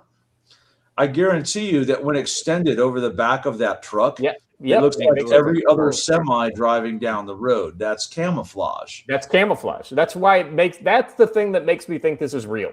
Yeah, that's what I'm seeing here. See, it's on rails right there that make it appear as though this is every other semi. Yeah. So this very well could be a real deal missile that they're going to put in a civilian area in order to make it harder for the U.S. to take it out. But it looks like an actual TEL mechanism in there, right? Yeah, that's what I was looking at too. The hardware around the missile looks real too. So anyway, I thought that was interesting. I thought worth checking out. Let's see. All right, we got a boarding action. I would assume these are Marines and SEALs. U.S. Navy stopped and boarded the Iranian shadow vessel MT Tiffany. Oh, I found a. See if I can find it again. Who would have guessed that suddenly fast rope went from a fun activity in boot camp to the most useful skill in your arsenal? Yeah, widely practiced, right? I know somebody who forgot to slow down before hitting the ground when fast rope. Went a little faster than fast rope was supposed to go, huh? Not very much fun. Funny thing about fast roping, there's also fast stopping. Oh yeah. Look at we were talking about the location of this. Look in the private chat there. And by the way, see the vessel in the distance there? That's that Special Forces support vessel. That's the ESB Expeditionary Sea Base. Yeah.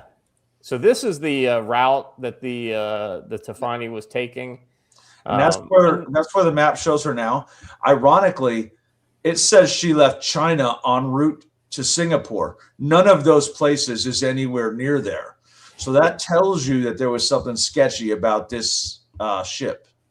Here's something else I want to point out, gents. We just signed a defense contract with Singapore, which helps us to officially secure the Strait of Malacca.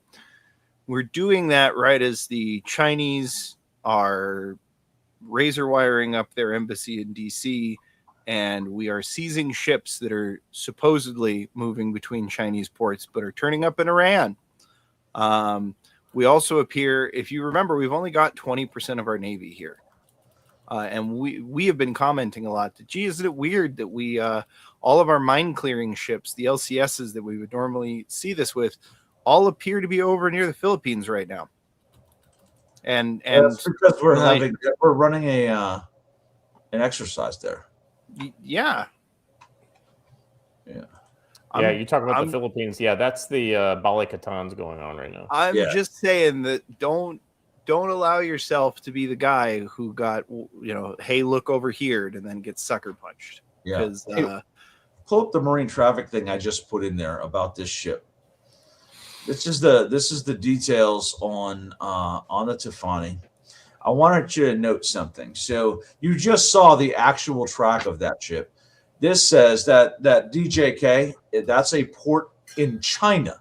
It left there on March 28th on its way to Singapore, and it still hasn't gotten to Singapore. How long do you think it takes to actually get to Singapore from China? A week tops. Yeah, 7 to 10 days max. So what's it been doing in their intervening month? Well, it made a run to Iran with something from China and is now headed back to a Chinese-controlled port in Singapore with something from Iran. These ships don't just move empty, right? Yeah, so very interesting. Yeah, be prepared. Exactly. It's going the wrong way, 100%. Well, so my question is, was it coming from Iran and got out, or was it heading towards Iran and turned around? No, it came out. It came out. It came out during the grace period that we gave them. Yeah, but here's the thing. I bet it wasn't coming from Iran. It was probably coming either from a different port in the Persian Gulf, or maybe it was just like on standby inside the Gulf, and they wanted to get it out of there so they could do something. No, else I mean, with it. so they told all the ships, regardless of what they were doing, that were in Iranian ports that weren't flagged to Iran, to get out, and that they would be dealt with after they got out. But that happened right as we were about to close down the Gulf. The point being, however it got there, it was not on the way from China to Singapore, as the ship's owners allege. Right. Yeah, that's right.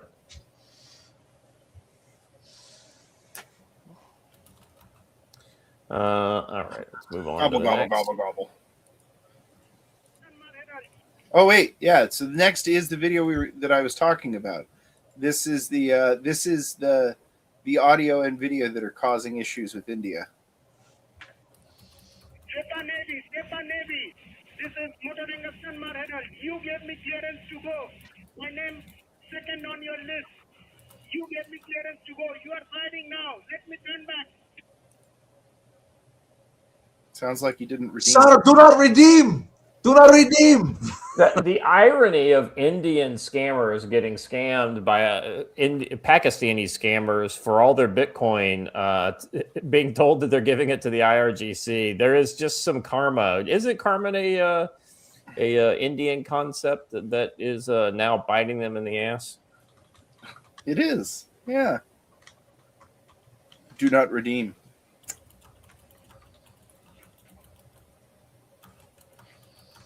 So yeah, the Indian-flagged oil tanker Sanmar Herald, which was fired on by Iranian gunboats last Saturday, fell victim to a crypto scam. Reportedly, the ship was contacted by an Iranian man claiming to represent the IRGC Navy. The captain transferred a large amount of money in USDT. Oh God, are you kidding me? Tether, yeah. Oh my God.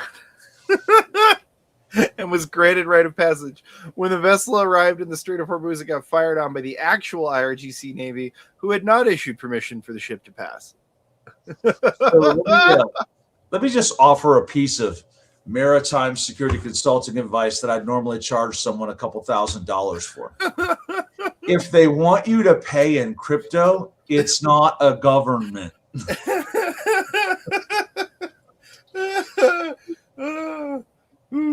Stable coins, baby. Ooh.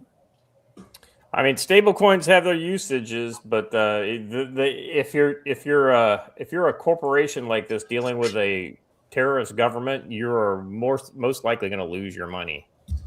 Steve is right. Did he pay the toll and Target gift cards? I love it. Hey, you guys know what the first Apple Pay gift card? Huh? Do you guys know what the first digital currency was? No. E-gold. No, it was airline miles. Oh yeah, that's right. Yeah, I suppose that's true. Yeah. Yeah. Anyway, it was like, sir, did you try turning it off and turning it back on? Please stop. Man. All right, let's go on. I could laugh at that all day long. You know why the Indian fell for that? Because that's in his nature. Oh, we make phone calls like this all the time. So yeah, this is probably the scammers never think anybody can ever scam them. So yeah. All right, so this is more reporting on the Iranian attacks on those ships, the two ships. This is a Fox News clip, so let's give it a listen. I might have the wrong one then. Let me check. Nope, that's the right one. They just got the wrong Chiron. 3 cargo ships have been hit by Iranian gunfires in those small little fast boats in the Strait of Hormuz, and it happened this morning. Meanwhile, President Trump has extended his ceasefire deadline, citing a fractured regime. And Matt Finn is live in Islamabad, Pakistan, with the latest for us. Hey, Matt. Hi, Ainsley. There is supposed to be a ceasefire, but we are getting these reports of 3 separate ships attacked in the Strait of Hormuz this morning. The third cargo ship, the most recent, reportedly has been attacked while attempting to transit the strait. It may have a Panama flag on it. And earlier, the British military reported one of its ships was attacked as well. We don't have the confirmed attacker, but, Iran is suspected here. 3 cargo ships have been reported.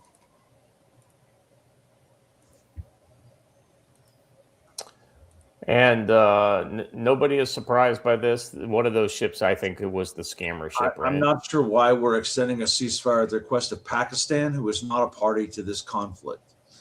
I know that Pakistan is facilitating talks, but Iran has said we're not coming to talks. So why are we having a ceasefire, right? I'm as anti-war as they come, but why are we having a ceasefire with people who are still shooting at us? And those who say, well, there's some sort of conflict over who might actually be in power in Iran.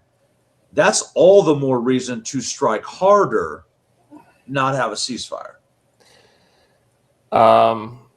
Yeah, I guess I'm in the position where, like, if the president wants it and it's a short-term extension and there doesn't seem to be a reason.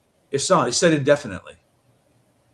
That's not short-term. Yes, but then he's come back in later interviews and said it's on the order of days.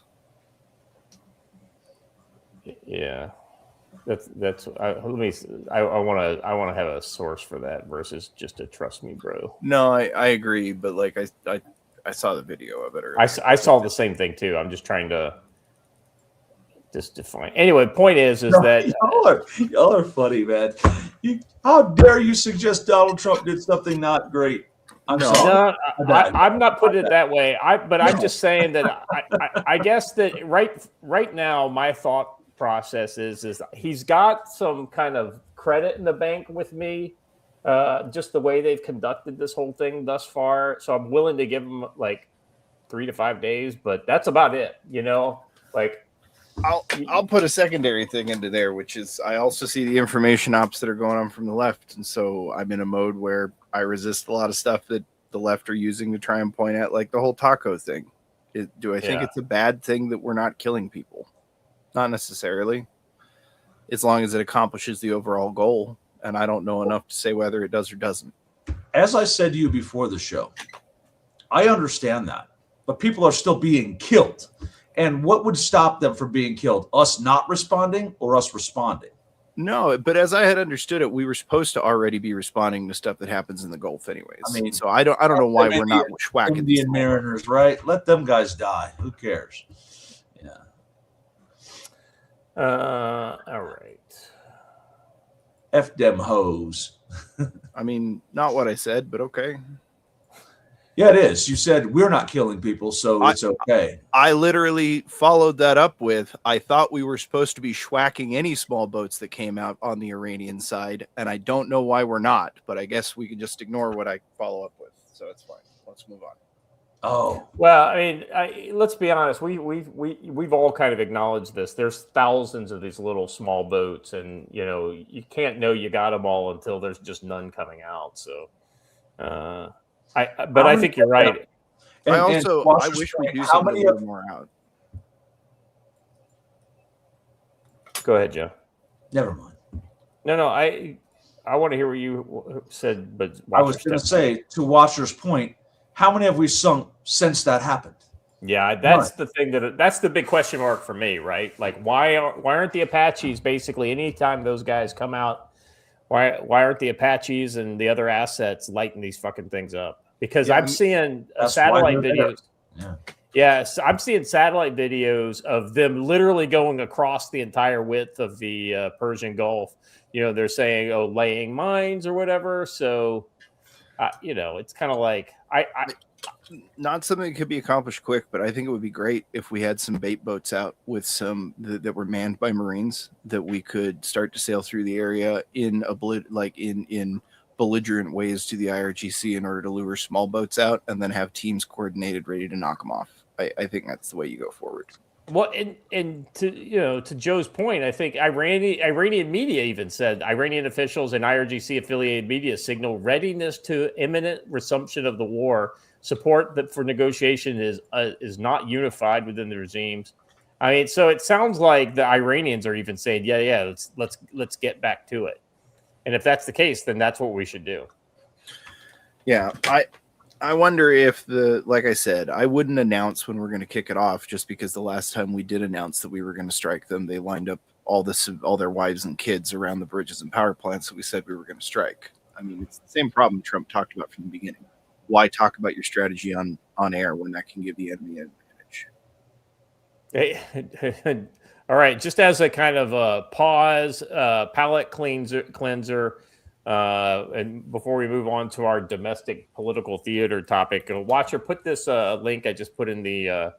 Does this sound familiar to you guys? This breaking: German defense minister announces a large-scale modernization of the Bundeswehr with the aim of creating the strongest army in Europe. It is planned to be bureaucratized, and modernize the Bundeswehr, and the number of active military personnel as well as reservists is expected to increase to 460,000 by 2035.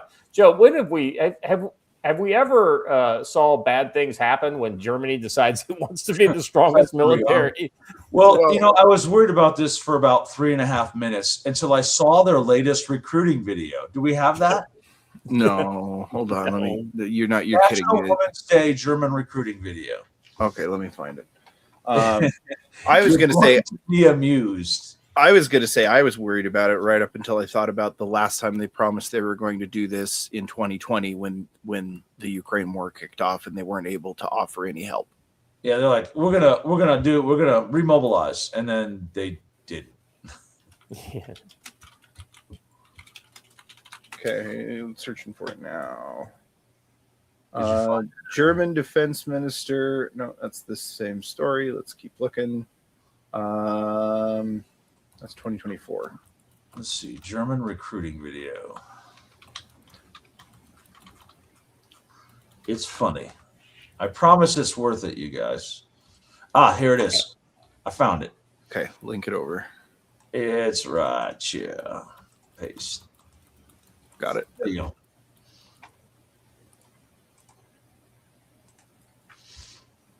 Somebody sexy, tell them, hey. Oh boy. Oh Jesus Christ! Is this like an official Bundeswehr account? Oh yeah, it is. Well, I can tell you, just a couple of years ago, we had the exact same kind of bullshit going on in the U.S. Army. So. Yeah. Well, she looks awfully German. Oh, very. Is that what girls look like in the Sportswald? Hey, at least the ruling class in Germany knows their target audience for recruitment, eh? We all know that that's the exact use of portable bridging sections is for dancing. That's what I hear.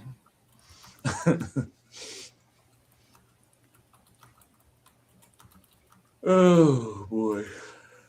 All right, on to our domestic political theater, right? So two big things here we're going to be talking about: the Virginia election and the SPLC. I mean, before we pull anything up, I'll just get your guys' general take on this Virginia election thing. Thoughts, Joe? On the Virginia election thing? Yeah. The redistricting. I said 2 days ago, if Barack Obama is for something, you should be against it. And then the first congratulatory tweet that came out after the election was from Barack Obama. And I think that says everything you need to know about how free and fair this election was. It was probably the most free and fair election in the history of mankind, just like the last time. Boy, they won it by a near surgical margin almost as if someone knew exactly how many votes they needed and made sure they got exactly that many. Yeah, that was the thing. Like this whole what do you call it? The midnight $35,000 pure Democratic vote drop, and then on top of that, like the mail-in ballots, if they don't provide proof of citizenship, evidently would go against the president's recent executive order. So there are multiple court cases that are going to come up with this. And the cool thing about this is that because they didn't elect somebody into office, it's not like you can't just like redo that, right? You could essentially invalidate the vote and then force them to redo it if they wanted to. And the Democrats definitely wouldn't, because every Republican that didn't vote would come back and vote the other way, or would actually turn out. All right, let's see. Let's go into the first one here. This was the question on the ballot. That's the thing that listen to this, right? Should the Constitution of Virginia be amended to allow General Assembly to temporarily adopt new congressional districts to restore fairness? That is a characterizing word, by the way. This is the kind of language that you see in propaganda because it hits your emotions, right? Fairness in the upcoming elections while ensuring Virginia's standard for the redistricting process resumes for all future redistricting after 2030 census. So the idea is that for the next 4 years, we're going to need to tweak the map in order to make it fair. Fair is a subjective word. Who decides what's fair? That's the key question. Exactly right. The race has been called. The yes votes have won out on that special referendum Democrats will use to try and attempt to rig all but one of the state's 11 congressional districts in their favor. Donald Trump got 46% of the vote. Now, the wording of this amendment, it was so corrupt, so abusively one-sided and biased, a judicial review is a certainty. Meanwhile, in Virginia. But judicial review is not a win. Nope. The judges are going to side with this law because they want it. Well, the irony here is that the only way you're going to get any kind of movement here, and you can do this, is because it would be from the DOJ. Now, we're talking about the DOJ here, so my confidence in the DOJ is definitely shaken. That being said, maybe this new guy is willing to use this as something to make a name for himself. Until these cases or these laws get before the Supreme Court, it'll all be heard by judges who are elected in these districts. So why would the judge vote against their own best interest? Right. Let's go on to the next one here. Virginia redistricting. Yep, I've got it. Hold on. Oh, sorry, sharing the wrong one. So this one gets into the whole like the fishiness of the votes. We'll give this guy's video a watch. 8:39. Look at this. The no votes were ahead, right? 236, 206. Within 5 minutes, look at this. There's a jump. Look at that jump. Of over what? 60,000 votes? 64,000 votes? In 4 minutes, 5 minutes? Is that possible? Does that make sense? Let me know. It's easy because they have all these extra voter registrations from the illegals who got driver's licenses. And they said, well, we need 4,000 votes. Well, here are 4,000 voters we can cast votes for. Right. And right. all of a They were just manufactured. Yeah.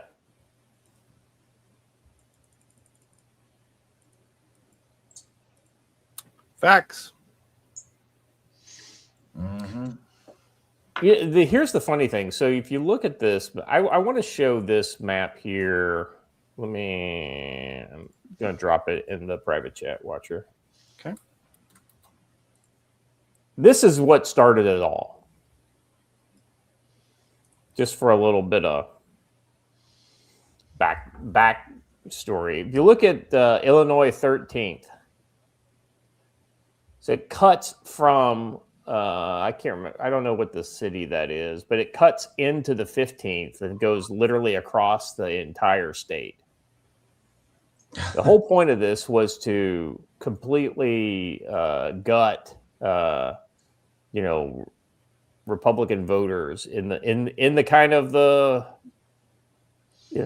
rural farm portion of Illinois. And it drags that region right into Indianapolis, right? Right. So anyway, the point is this is kind of where it gets started. Now go back to that original Virginia one here, and so you can see they're doing this. This shows that whole thing where. So this is the old one, and then there's a new one, right? 9%. You based on yesterday's vote, you could argue that at least 50% of the voters in Virginia are voting Republicans, right? Like 49%, right? If that's the case, then why will only 9% of the representation be representing Republicans? This is the whole idea of the 51% can fuck over the 100% every time. All you need is a tyranny of the majority. And let's be honest, they don't have a tyranny of the majority. They have a tyranny of a large portion of the minority and a bunch of fake voters. And just like dragging that Republican district all the way in Indianapolis to dilute the votes, what exactly, because I'm really bad at geography, Scott, what exactly is up there in that little circle where all of those touch? What city is there? Well, that's the Nova cluster. So is that maybe like there's a district there that is federal? And that's technically in Maryland. But but that actually makes it worse. If there was a cutout of those people, it wasn't part of the state, it would actually be way better. But reaching all the way up in there is meant to dilute the people who live south of there. Exactly right. This is the worst gerrymander I think I've ever seen, actually, because that's 5 districts that cross-cut that entire region. Hey, funny. Do you want to see a map of the county where a lot of that famous sexual assault was happening in schools?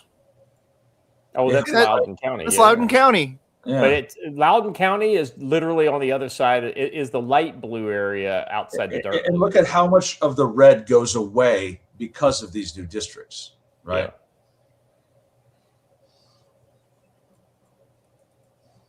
Yeah. I don't know how to say this. I don't see how this. I don't see the solution to this. Republicans have that's to start the whole fighting point. back. That's it. It's like domestic division is what this is. This is all about giving the right wing, an opportunity to start shooting at people, because then they could say, "See, we told you so. See, we told you so. We got to crush these people. We never."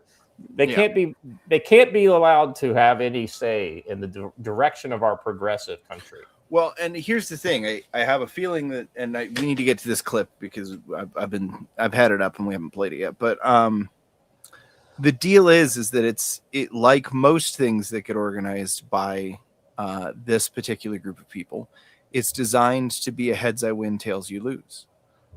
Either they win and they get away with it, and they literally turn Virginia into a single party state for the foreseeable future, or we lose because we do the action that they're trying to drive us towards. So, play the video. Anyhow. But the Democrats are unified against it, and you need Democrat votes. Unless you do something smart called the filibuster, terminate the filibuster, which they should do. Republicans should do that, but there are a couple of Republicans that maybe they're not so smart, because the Democrats will do it in the first day in office, maybe the first hour. It's a question, will it be the first hour or the first day? So who can believe that a person, but the Florida's next, right? So if the tone isn't set properly for Florida before yesterday, it should be absolutely crystal clear what they need to do. The map that I'm seeing that I like that are being proposed down in Florida. Now, clearly, this is not being proposed by probably the majority of the Florida Republicans. Is a 26-2 gerrymandered map that I love. Let's listen to what old Ron DeSantis has to say. Hold on, I have to let me correct you. I got a memo on this. It's only gerrymandering when Republicans do it. It's that's right. That's right. For fairness. It's fairness, right. Just like fair share of your income, right? But I forgot my neo-Marxist indoctrination. Well, no, you guys are missing the regional thing here too. It's only gerrymandering if it comes to the original colonies, the original 13 colonies region. Anything else is just sparkling white fairness.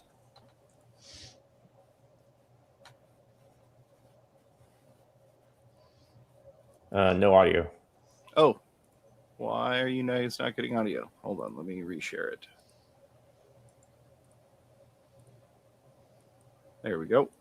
Has compact districts. It's done in a way that makes a lot of sense. And the reality is if you look at like California, they're doing all this dog and I hate his voice, by the way. Can I just say that? Texas, we've got to combat Texas. California is one of the worst gerrymandered maps there is. What they did, this is how they do. They're like, no, we're going to do an independent commission. So they do a commission. The problem is like, if you truly were independent, it's like you would be immune to any type of partisan pressures. But that commission is comprised of liberal Democrats, liberal independents, and very liberal Republicans. I think one of the Republicans is from Berkeley, like not exactly a hotbed of Reagan conservatism. It is what it is. So they hotwired that independent commission to produce a map that was very much gerrymandered and was not something that was fair to Republicans, even at that time.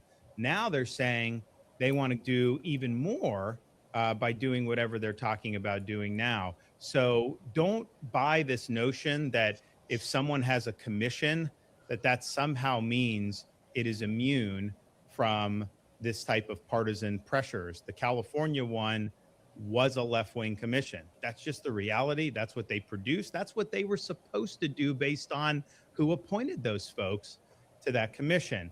And so I just think it's better to just have the legislature do it. And if you don't like it, you can vote them out. You put some commission in like California and then stack it. If you don't like that as a voter, those people will never appear on your ballot. But that's exactly what they did there. And they've done it in other states as well. And then Illinois, if you look at Illinois, so Illinois, like if Chicago wasn't in Illinois, it would be a red All right. state. I've heard enough. There's some so anyway, go down into the comments under this one. I want to see if you can find the, there you go. Use that. That's the one. This is what I'd like to see come out of that redistricting in the House.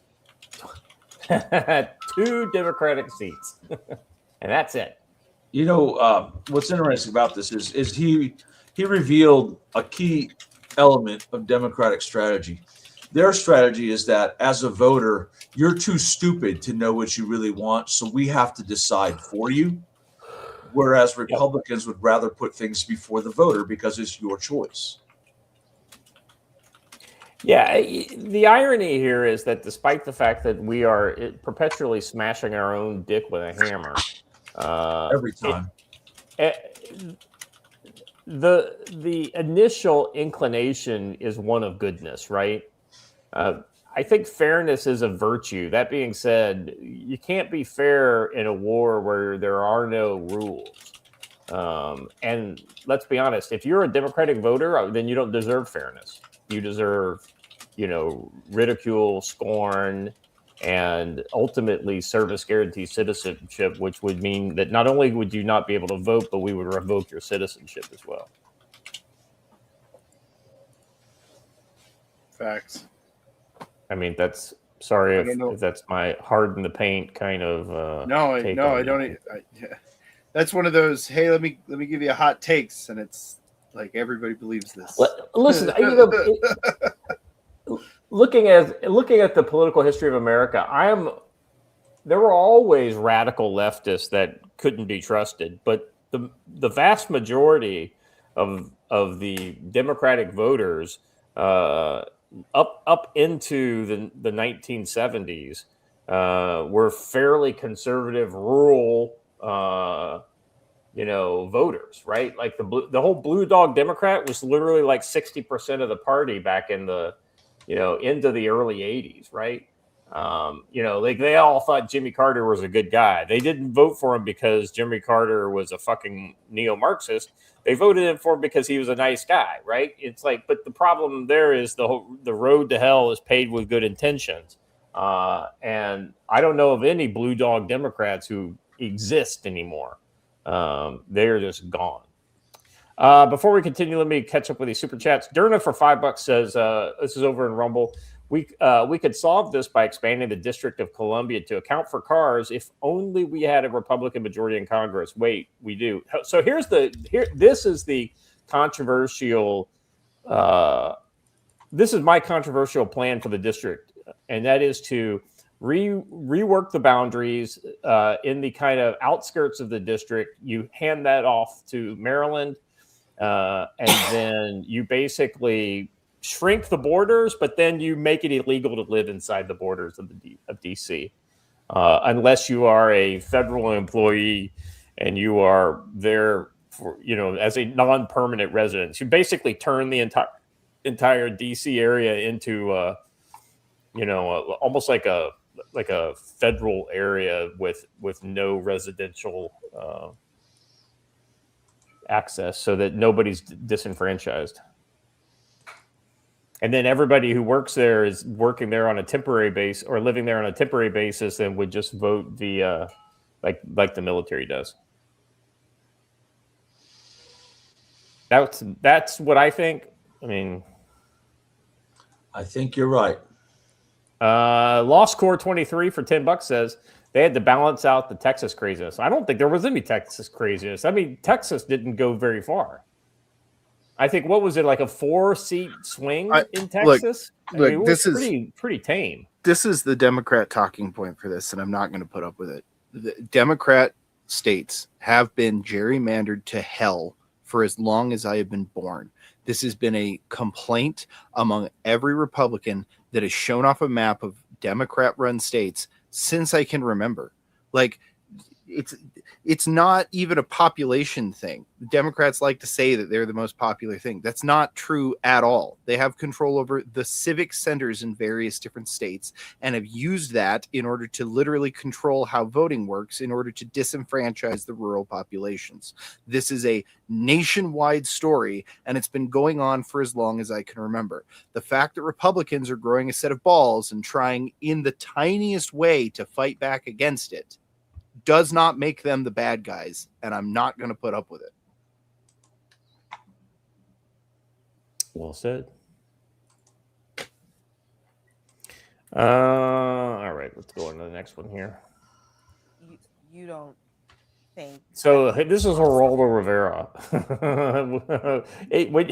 You've done a good job when you got me siding with Geraldo Rivera. Yes. think that Trump starting this is a good enough rationale for Democrats to finish it? I do not think so. I think that gerrymandering is a cancer on politics. I don't understand how it made it into the Constitution. I read about that or the Supreme Court.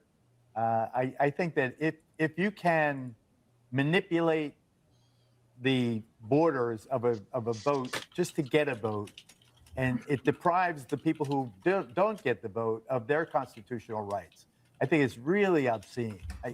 It's as if you were playing in a baseball game and one side starts with 3 extra runs. You don't. Hold on. Pause it. First of all, changing your district does not make you not get to vote. Okay, that's a retarded take. I'm sorry. What I don't understand is why people ask Geraldo Rivera his opinion on literally everything, or what's going on top of his head. What is that? Come on, Joe. This is the Trump era. Everybody's going crazy with their fucking hair. Like all this. Yeah, everyone's trying to look like Donald Trump. That's the truth. He hates him so much. But look, red tie, stupid hair. Well, the irony is that when CNN presents Geraldo, noted GOP conservative Geraldo Rivera. Right? I mean, even though he's agreeing with us here, I don't really care what he says, and what he said is false. Changing your district doesn't mean you don't get to vote. It does dilute your vote, but it doesn't mean you don't get to vote. Yeah, the analogy he uses at the end is actually the best part, right? It's like starting a baseball game where you give the other side 4 runs before you even go up to bat. Yeah, that's true. Let's see. I want to see if I can find this this other clip from CNN. Like just a reminder of what the county vote looks like on a 50-50 vote in I mean, I'm just saying, looks pretty sus.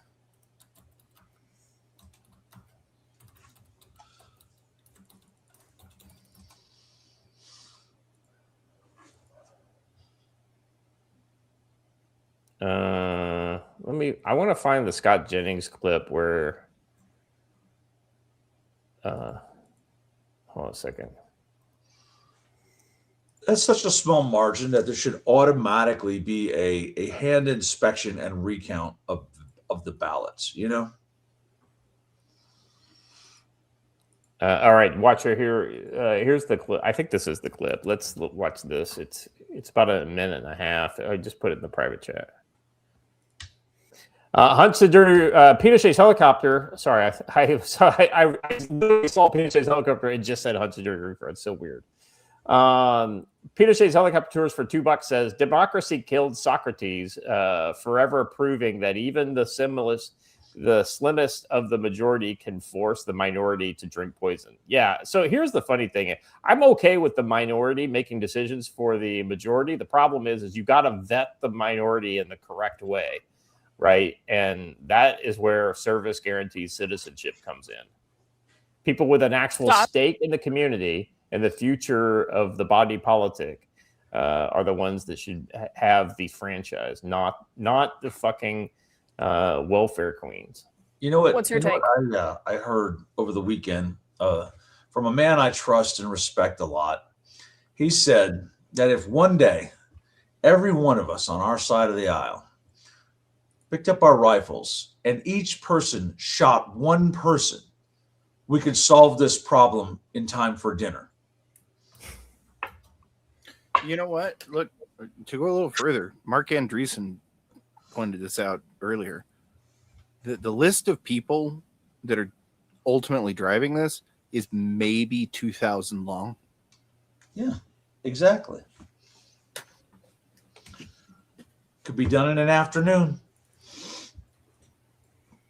All right. Or we could do the whole rivers and lakes of blood and countless years of suffering and potentially never recovering as a nation thing. You know, there are options. You know, some people like some people like the others. All right, let's listen to what CNN put forward here. Scott, what's your take? Virginia literally had the fairest maps in the nation. They had a 6-5 map, 6 Democrats, 5 Republicans. In terms of proportional representation, they had the fairest map in the nation that was drawn, by the way, by an independent commission that the voters asked for just a few years ago. Now they will have the least fair maps in the nation. And I'm not surprised that the yes vote won. They had all the money and all the lies. And sometimes in politics, when you got those two things, you can put something over the line. Even something as egregious as this whole thing has driven Spanberger's approval ratings down into the toilet. She lied to the people of Virginia. They had to write a ballot question that was a joke. They drew maps that were a joke. Now you're going to have huge chunks of rural Virginia represented by 5 or 6 Democrats who all live in Northern Virginia within about 15 miles of each other. It's a complete joke. Everybody knows it. And there's a reason that all these national Democrats and all their money came into Virginia because, you know, they don't really care about the people of Virginia. They just care about power like they did. What I have a problem with in Virginia is you had a fair map and you also had an independent commission draw it. And you also had the So I think he makes a great point. They basically take fairness and literally use fairness to get rid of the fairness. Did you notice how quickly they all tried to continually shut down him because he was making too good of a point? They tried to talk over him, tried to stop him.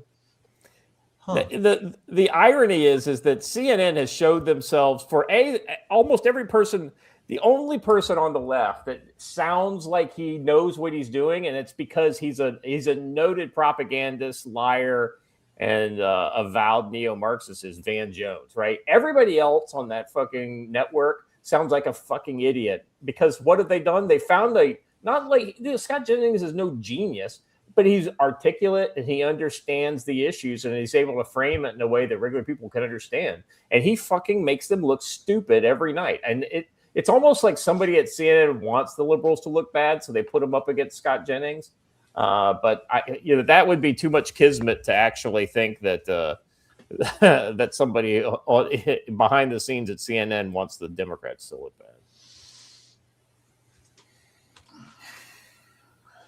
All right. Let's talk about some real news. Yeah. So we're transitioning now into our SPLC portion of the political theater. It's clearly not made by an American because we all know that the Southern Poverty Law Center is staffed exclusively by white people who know better than what the poor black folks want to know, right? Yeah. Anyway, carry on. 私たち南部貧困法律センターは南部及びその先で平等を推進する原動力として地域社会と連携し憎悪を解体しヘイト団体への認識を広めています。くだらない話はやめろ。本当は何が欲しい？大したことじゃない。郵便受けをいくつか壊して大騒ぎを起こしてニュースに載るだけだ。世界中が君の主張を見るし報酬も出る。悪くない取引だろう。熱が高すぎて続けられなかったんじゃないの？捜査を恐れていないのか？もうその心配はよらない。仲間を焚きつけておけ。本日町の広場で KKK が集会を開き SPLE はこれを非難しました。 God damn, it's so good though. There are so many white supremacists in America, we have to pay them to commit attacks so that we can complain about them. That actually right there nailed it. That is the truth. That is what happened. And what is revealed in the indictment is that they paid for, 100% funded the Charlottesville problems, right? The entire thing that led us to where we are today. Unite the Right, yeah. Not only that, they paid for a insider who people have now identified based off of those court filings, who very specifically was angrily and aggressively trying to get every single person he could get from the new right to go and attend that and to try and get them riled up and get violent. I'm going to point out, this is one of my conspiracy theories, and I dug into this pretty good. I'm pretty darn good at investigating people. The girl who died, Heather Hires, whatever her name is, does not appear to have existed before that. Her social media has been there a while, but they're all recycled images of the same image, right? Reposting the same image once a year for a while. And that's pretty easy to fake. But I have found no real documentation that was a person prior to that day. I'll go a step further. Gee, isn't it weird that when I talk about it, suddenly I've got a bunch of private accounts that I can't see what they're saying, all commenting on my post. Yeah, it's crazy. All right, so let's look at the actual announcement from the DOJ. Let's be honest. We've been very let down by the DOJ since Trump came into office. I'm not saying this guy's any better than Pam Bondi, but he's already got more done in the week since than. And here's the other thing too. This is a grand jury, so you know that this actually was in action before Pam Bondi was shit canned, or left the government for better opportunities in the private sector. So that being said, I don't think this is the new guy is like, setting the world on fire, but maybe they've gotten the message that they need to fucking start actioning some of the shit that they've collected on. But there's a subtext here I want to explain before we go into the indictment. Where does the SPLC get their funding? This is all going to talk about what the SPLC did with the funding. Yeah. But how much of that money came from the federal government itself? And you'll be shocked at how much it is. So, carry on. Another observation, as long as we're talking about the people funding it. There's one crime here, which is the people who were trying to fund anti-hate stuff were conned into giving money to racist groups, and that's bad. But there were another group of donors who knew explicitly this was what was being done with the money, and that's why they donated. And that's worse. Mm-hmm. Justice Department announces indictments against, and so this is not, by the way, this is not them going after them politically. These are indictments that came from a grand jury. Now, Joe, grand jury means it's not perfect, but it means there's actual evidence there. Grand jury means you were convicted once and you're about to be convicted again. Right. Yeah. Somewhere I saw that federal grand jury indictments are like a 98% conviction rate. Because before you go after somebody like the SPLC, even for an indictment, you're going to be pretty darn sure you have them dead to rights. Yeah. The federal government does not like to take on cases that it will lose. Our indictment alleges SPLC secretly funneled more than $3 million in funds to members of white supremacist and extremist groups. Now, $3 million doesn't sound like a lot, but if they can prove $3 million, there's probably 9 to 10 million that we're only like a 60%, 70%, 80% on that money, right? So we're not going to bring that directly into evidence, right? But we can sure show the smoke and the fire argument. Andy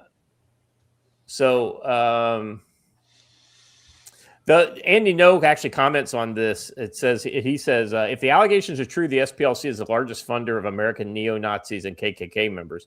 They allegedly made a problem that they could point to fearmonger and fundraise hundreds of millions of dollars on. More importantly, they could build a moral panic that the Democrats could use to sway elections and defame political targets. This is more than just alleged mass financial fraud. Yeah. And here's the thing.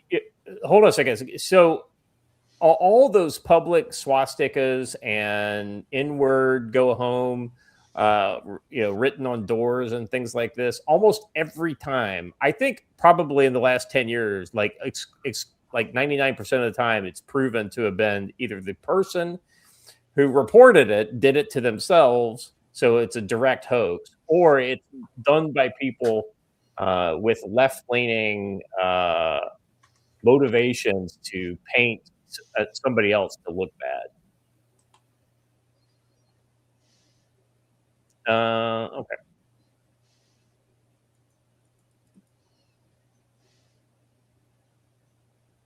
Yes, and I was going to say, remember that if you think it's just the SPLC, you've got another thing coming. So look at these groups that got funded by them, and remember that almost every one of these major left-wing groups is running a similar operation with various different names on that list, but all serving the same goal.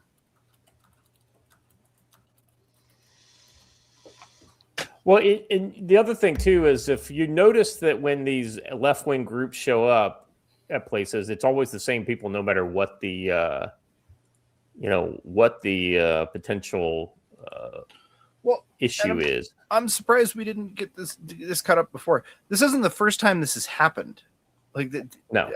They've been caught doing this before in their old history, if I remember correctly, in the 70s. I want to say. Could be. Anyways. Evidently, Joe Kent has come out with a public statement saying there's no evidence that the SPLC was ever trying to be racist. That's a joke, right? I like it better It's that hard you to have to tell. ask. It's so hard it to makes it a tell good these one, days. right? Oh, hold on though. This next one is particularly piquant. Yeah. Oh yeah. Joe, all years we were like, well, who the fuck are these guys and where do they even come from?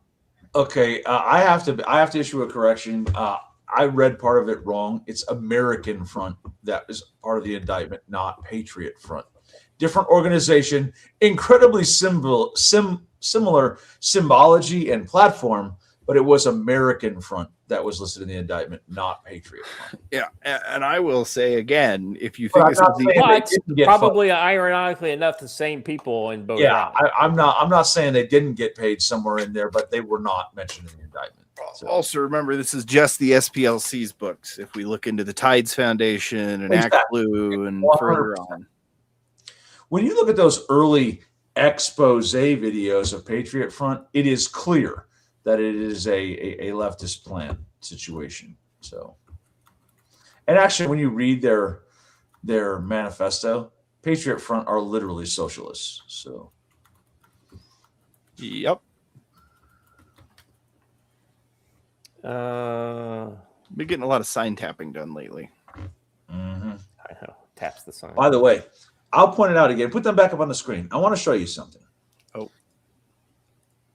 Look at their symbol and the flag that they carry of their own, not the U.S. flag or the Confederate flag, but they have their own flag.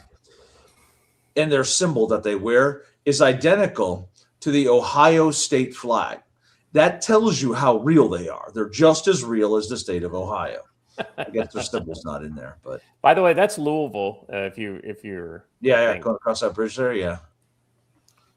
Does that mean that every single member of it could be Nashville, actually. I'm sorry. Real quick, and this is important. Does that mean that every single member of it's an op? Because I'm sure some of you are about to jump out of the woodworks and talk about how they're the only people really doing something. No, just means that the leaders that are actually leading the group are an op. And while they I've may always do some maintained things, that, right? There are some legitimate people in there who really believe that, but those who are leading the group or are being controlled, there is some control there. There is somebody pulling the strings there. And JRH raises a good point. The amount of people coming out of the woodwork defending Patriot Front today because they're not explicitly named just further proves they're an op. Yeah, it's So let's watch this video. This is the new DOJ, the Attorney General, and our FBI, our fearless FBI leaders. Acting Attorney General, right? Whatever. Today is to announce what the general just told you. The Southern Poverty Law Center, in a massive, sweeping indictment, has been charged with allegations of fraud and using the banking system to perpetrate that fraud. I just want to talk about a couple brief things here. The Southern Poverty Law Center themselves advertise to raise money to dismantle violent extremist groups for a period of at least a decade. They use their donor network to raise money to purportedly dismantle violent extremist groups. However, the SPLC, the Southern Poverty Law Center, used the money they raised from their donor network to actually pay the leadership of these very groups. I just want to say that again. They used the fraudulently raised money by lying to their donor network, thousands of Americans, to go ahead and actually pay the leadership of these supposed violent extremist groups. real quick. The useful Japanese phrase my Japanese friends taught me. It's called a match and pump scheme, meaning you lit the fire and now you're here to put it out. The group is the general. Also, hold on. Does this mean then that the FBI will retract its guidance on potentially violent domestic extremists? Can you guys hear that? No, they won't. Hear what? Fucking cat is like clawing at the door, like wanting to get in, like really bad. Anyhow, laid out include the Ku Klux Klan, the United Klans of America, Unite to Right, National Alliance, the National Socialist Movement. Oh, you know what? There's another hop in I got to do here. The latest left wing cope I've seen on this is, but they're just mischaracterizing it. They were just putting informants in there to figure out what they were doing. Wrong. Wrong. The indictment featured proof that they were literally egging on those informants to try and get the groups to be more violent and do so on camera. Absolutely. Hunch says, as an Indian, I really know Aryan about Ponzi Nation- schemes. Motorcycle Club, and the National Socialist Party of America, and also the American Front. In at least one of these matters, our investigation revealed that funds were used to facilitate the commission of further state and federal offenses, totaling over $3 million. Furthermore, our investigation revealed that the Southern Poverty Law Center, on top of perpetuating this widespread, decade-long, multi-million-dollar fraud, conducted more criminal activity. They attempted to hide their criminal activity from our financial banking network.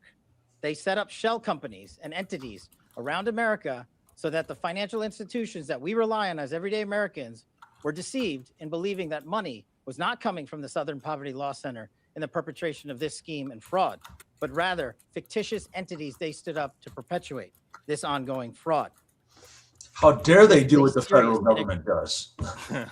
Egregious violation of a group that purported to dismantle violent extremist groups, but in turn actually only fueled the hatred. This is an important case brought by President Trump's administration. We're thankful to the president for his leadership and funding of not just the FBI and DOJ, but his commitment to go out there and wipe out fraud and conspiracy and waste and abuse wherever it occurs, including the Southern Poverty Law Center. Even though this money was made to appear to be coming from legitimate people and legitimate entities, we at the FBI, with our great partners at the Department of Justice and in the state of Alabama, were able to comb through a decade worth of material, a scheme that took a decade to build, so that we were able to follow the money, because money never lies, and they got caught. As the Attorney General said, these charges are varying, they are widespread and wide-ranging, and this investigation is very much ongoing. Today, we're here to announce the charges of the Southern Poverty Law Center, and this investigation and the individuals who are responsible will be brought to justice. Thank you, General. We're here today. So, I mean, it sounds like they're on the right path, but, this is one of those kind of things that could be the broken clocks right twice a day. And this is one of their twice a days. So I'm going to continue to hold my reserve on this one. I think the SPLC absolutely did all this.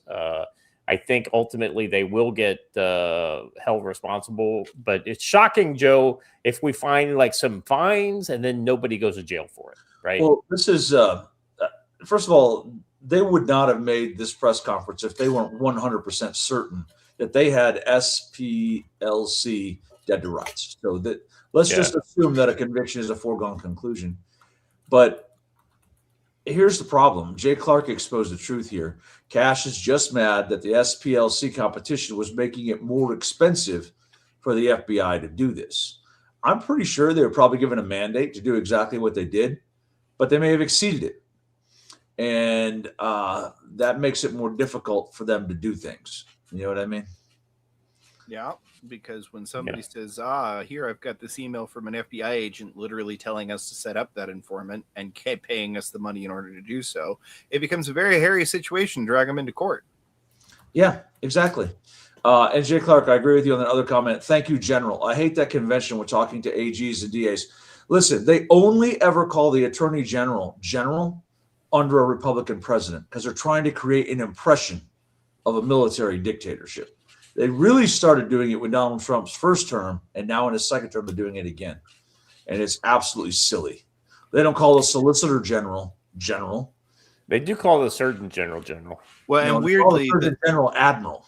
The leftists. That's right. Yeah. The leftists tried to do the same thing with Inspector General, if I remember correctly. Yeah.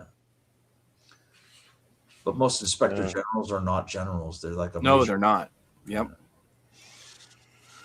Let's see here. Is this the next one that just kind of repeated what we've kind of already seen? Let's watch this one. He's talking about this on, what is this, Laura Ingraham? What about Charlottesville and the Charlottesville Unite the Right rally? Were they involved in that? Yes. So what we allege in the indictment and what the grand jury found is that one of the individuals that they paid was one of the folks who helped organize that terrible event. And so so imagine what we're talking about, Laura. We're talking about an organization that actively came out and just screamed it from the top of their lungs. So just so people understand watching this, did these informants in some cases, given the evidence you've seen, actually initiate what would ultimately be these activities? And obviously Charlottesville ended with a tragedy.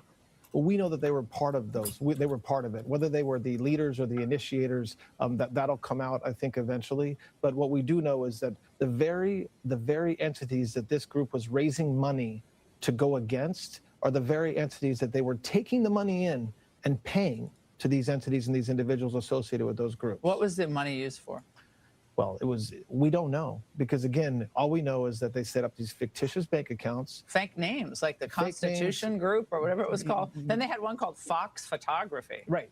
Completely fictitious as far as the investigation has shown, and they were using it simply to funnel money to these individuals. The indictment talks about a situation where they paid an individual to steal documents from the organization and then return the documents. And then when somebody else took the hit for it, they paid that person too to take the hit for that. And so they pay. I mean, so Center Investigative Agency, or CIA. It's almost like they have agencies for this type of thing that are legally not allowed to operate within the. It's very funny to hear the SPLC use as their legal defense, but there were very fine people on both sides. So we were just trying to give the fine people money. It's gonna be because the SPLC was, who knew that they were on both sides. All right, I think that was the last one. Oh, yeah, this next one's pretty good. Right-wing extremists.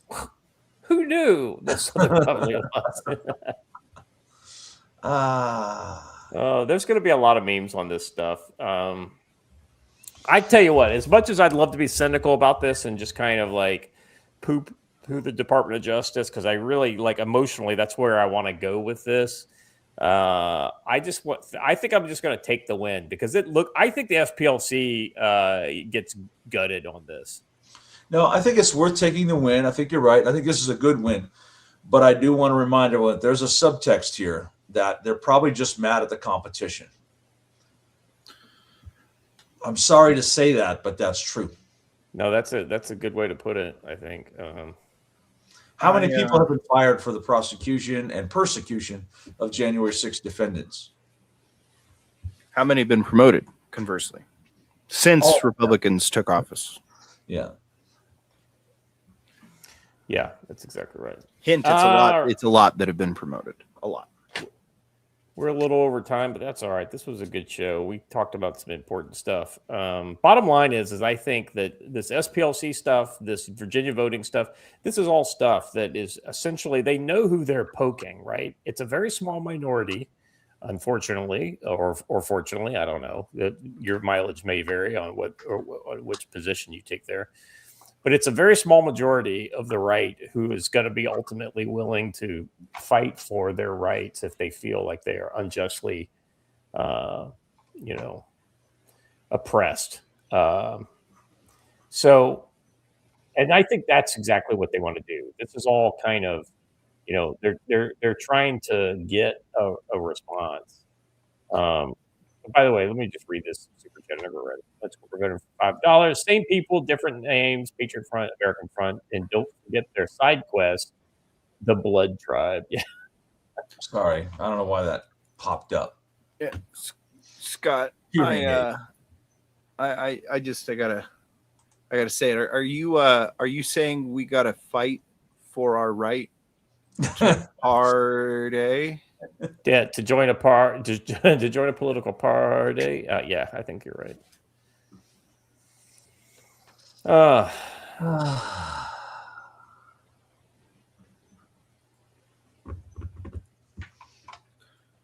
all right, everybody. Is it time for the predictions already? It is. Joe, you're up first, of course. I'd like to say that I've got something totally different and new today, but I really don't. I really think that something is happening in Iran, and I really do expect there to be a lot more kinetics before it is done. Us extending the deadline, as I have said repeatedly, was probably a really bad decision, and we're giving the really bad guys in Iran time to consolidate power. If this coup did actually happen, it was not moderates taking over. According to the information that came out, it is the IRGC, which is a very bad thing, and we're enabling them to consolidate. And I think that's wrong. So I would watch for something to break in Iran explaining who is in power, and it's probably not going to be a good thing. Yeah. I'll use mine to expand off that. I think Bridge and Power Plant Day is coming. I think that it is explicitly coming, and I'll talk about why here in just a minute. But I think that really we're just trying to circumvent, as I said before on the show, that stack the civilians on top of the X strategy that they were using. I think when action does come, it will not seem to come as a response to anything that the Iranians are doing that is a provocation. It'll just happen. And the reason is because once you take out all the power infrastructure and the bridge infrastructure, literally the only way that they can then send messages is by runners that can be observed by ISR overflights, and you can track where the runners are coming from and going to. It's cables. Well, yeah, physical cables as well, but I think there's not going to be much of that left. Plus, they're not going to have a lot of the power infrastructure necessary in order to operate it. Basically, what you do is you lock it down, and then that allows you to take areas that are more or less friendly to the IRGC, separate them out, and then begin to drop support into the areas that are less friendly to the IRGC until you reach critical mass to where they can start overthrowing the terrorist regime. So I think that's where it's headed. I mean, that's not. I am dubbing you old Hong Kong's younger brother because you have the same absolutely unrealistic optimism that he does. Oh, I should say I'm not saying it's going to work. I'm saying that's the strategy I think they're pursuing. You got to see a way to cast it in a good light. I appreciate that from you. Yeah, I mean, I want to be hopeful, but I've seen so much shit go on in the world, and the only thing that I can do is just not have my. I've done a pretty good job of suppressing my negativity bias. Yeah, right. I've been trying to. So let me add the end of that then on there to how I think that's actually going to work out, which is that Iran's going to fall apart as a country and become another terrorist breeding ground for the next 50 years because we're going to leave it fractured and various different forces are going to come in and take it over, and you're never going to fully drive the IRGC out. They're going to maintain support deep in the mountains where you're not going to be able to push them out from. Fun times. There's a chance they will not be a terrorist hotbed for the next 50 years. I mean, it could also be glass. There is zero chance that there will not be a terrorist hotbed for the next 50 years. Well, again, if it's glass, then is Iraq a terrorist hotbed? Iraq's not glass. Come on, Joe. Be nice to him. Come on. No. This goes back to a bigger theory that I point out to everyone: is we have to see the world as it is, not as we want it to be. It's just one of those things, right? I guess that's just me being negative, but it's actually me being a realist. There is nothing you can do that will stop Iran from being a sponsor of terrorism. End of story. All right. My prediction is that this political theater that we're seeing going on in the United States is going to heat up very quickly, especially as we get towards the midterms. I think what you're going to see is if some decisive action is not taken by GOP lawmakers, and it won't be, so this will probably happen. You're going to see some mobilized political agitators on the right who have been donating a lot of fucking money to these people who are, and I'm thinking like especially the ones that skew younger, like Turning Point and some of these, that will try to astroturf, but it may be real, but I don't know. Public dissent against Republican lawmakers for a kind of a push to the right. But the problem is it's too late. The Democrats have shown in Virginia you can't vote your way out of this. They will always show up with just enough votes to be able to win the day. So it'll be interesting to see how that goes. People, and then like Joe, we've talked about in the past. I think that standalone actor, right? Not like some organized like terror cell, but that one guy who's a little on the nutty side, frustrated. He's upset that his boy Trump isn't being allowed to cook. He trusted the plan, and the plan fucking spit in his face.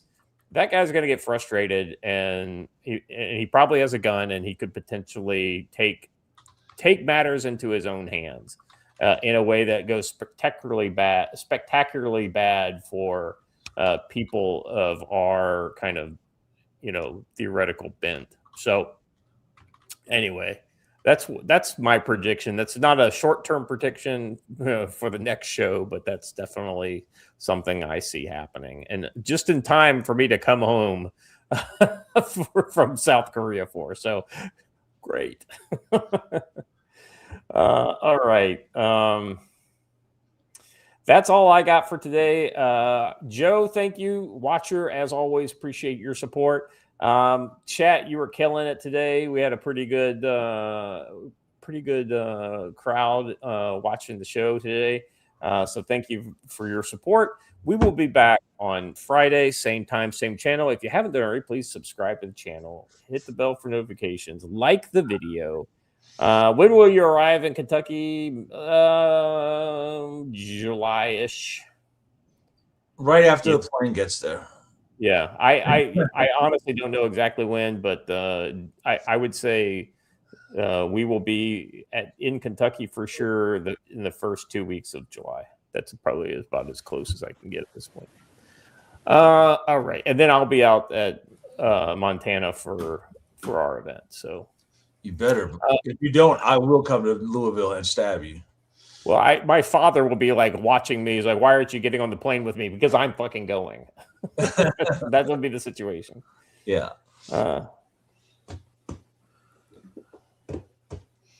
All right, good deal, Castner. I appreciate you. Yeah, I think if you're who I think you are, he's already shared. I already forwarded it over. Yeah. So yeah. So I got you. Not a hiking buddy. That's cool. I need all kinds of friends. I just want to make one more prediction. Scott will arrive roughly 5 minutes before the joke starts happening. I just flew into the United States, and boy, are my arms tired. Yeah. Hey, Petey, I think the SPLC news is inextricably linked to the types of people who might end up popping off, right? People without a pot to piss in or a window to throw it out that are angry that all of a sudden have $20,000 in their bank account, or not in their bank account, but maybe in their pocket in cash or in like crypto. A dude who was essentially homeless, living in a friend's basement of their vacuum shop, suddenly has $45,000 to attempt to kidnap a governor. Crazy, right? Yeah. Stranger things have happened. So I think it is, the two are inexorably linked, right? So so we will be back on Friday. Thank you guys for being here, gentlemen. Thank you for your help as always. As always, stay safe.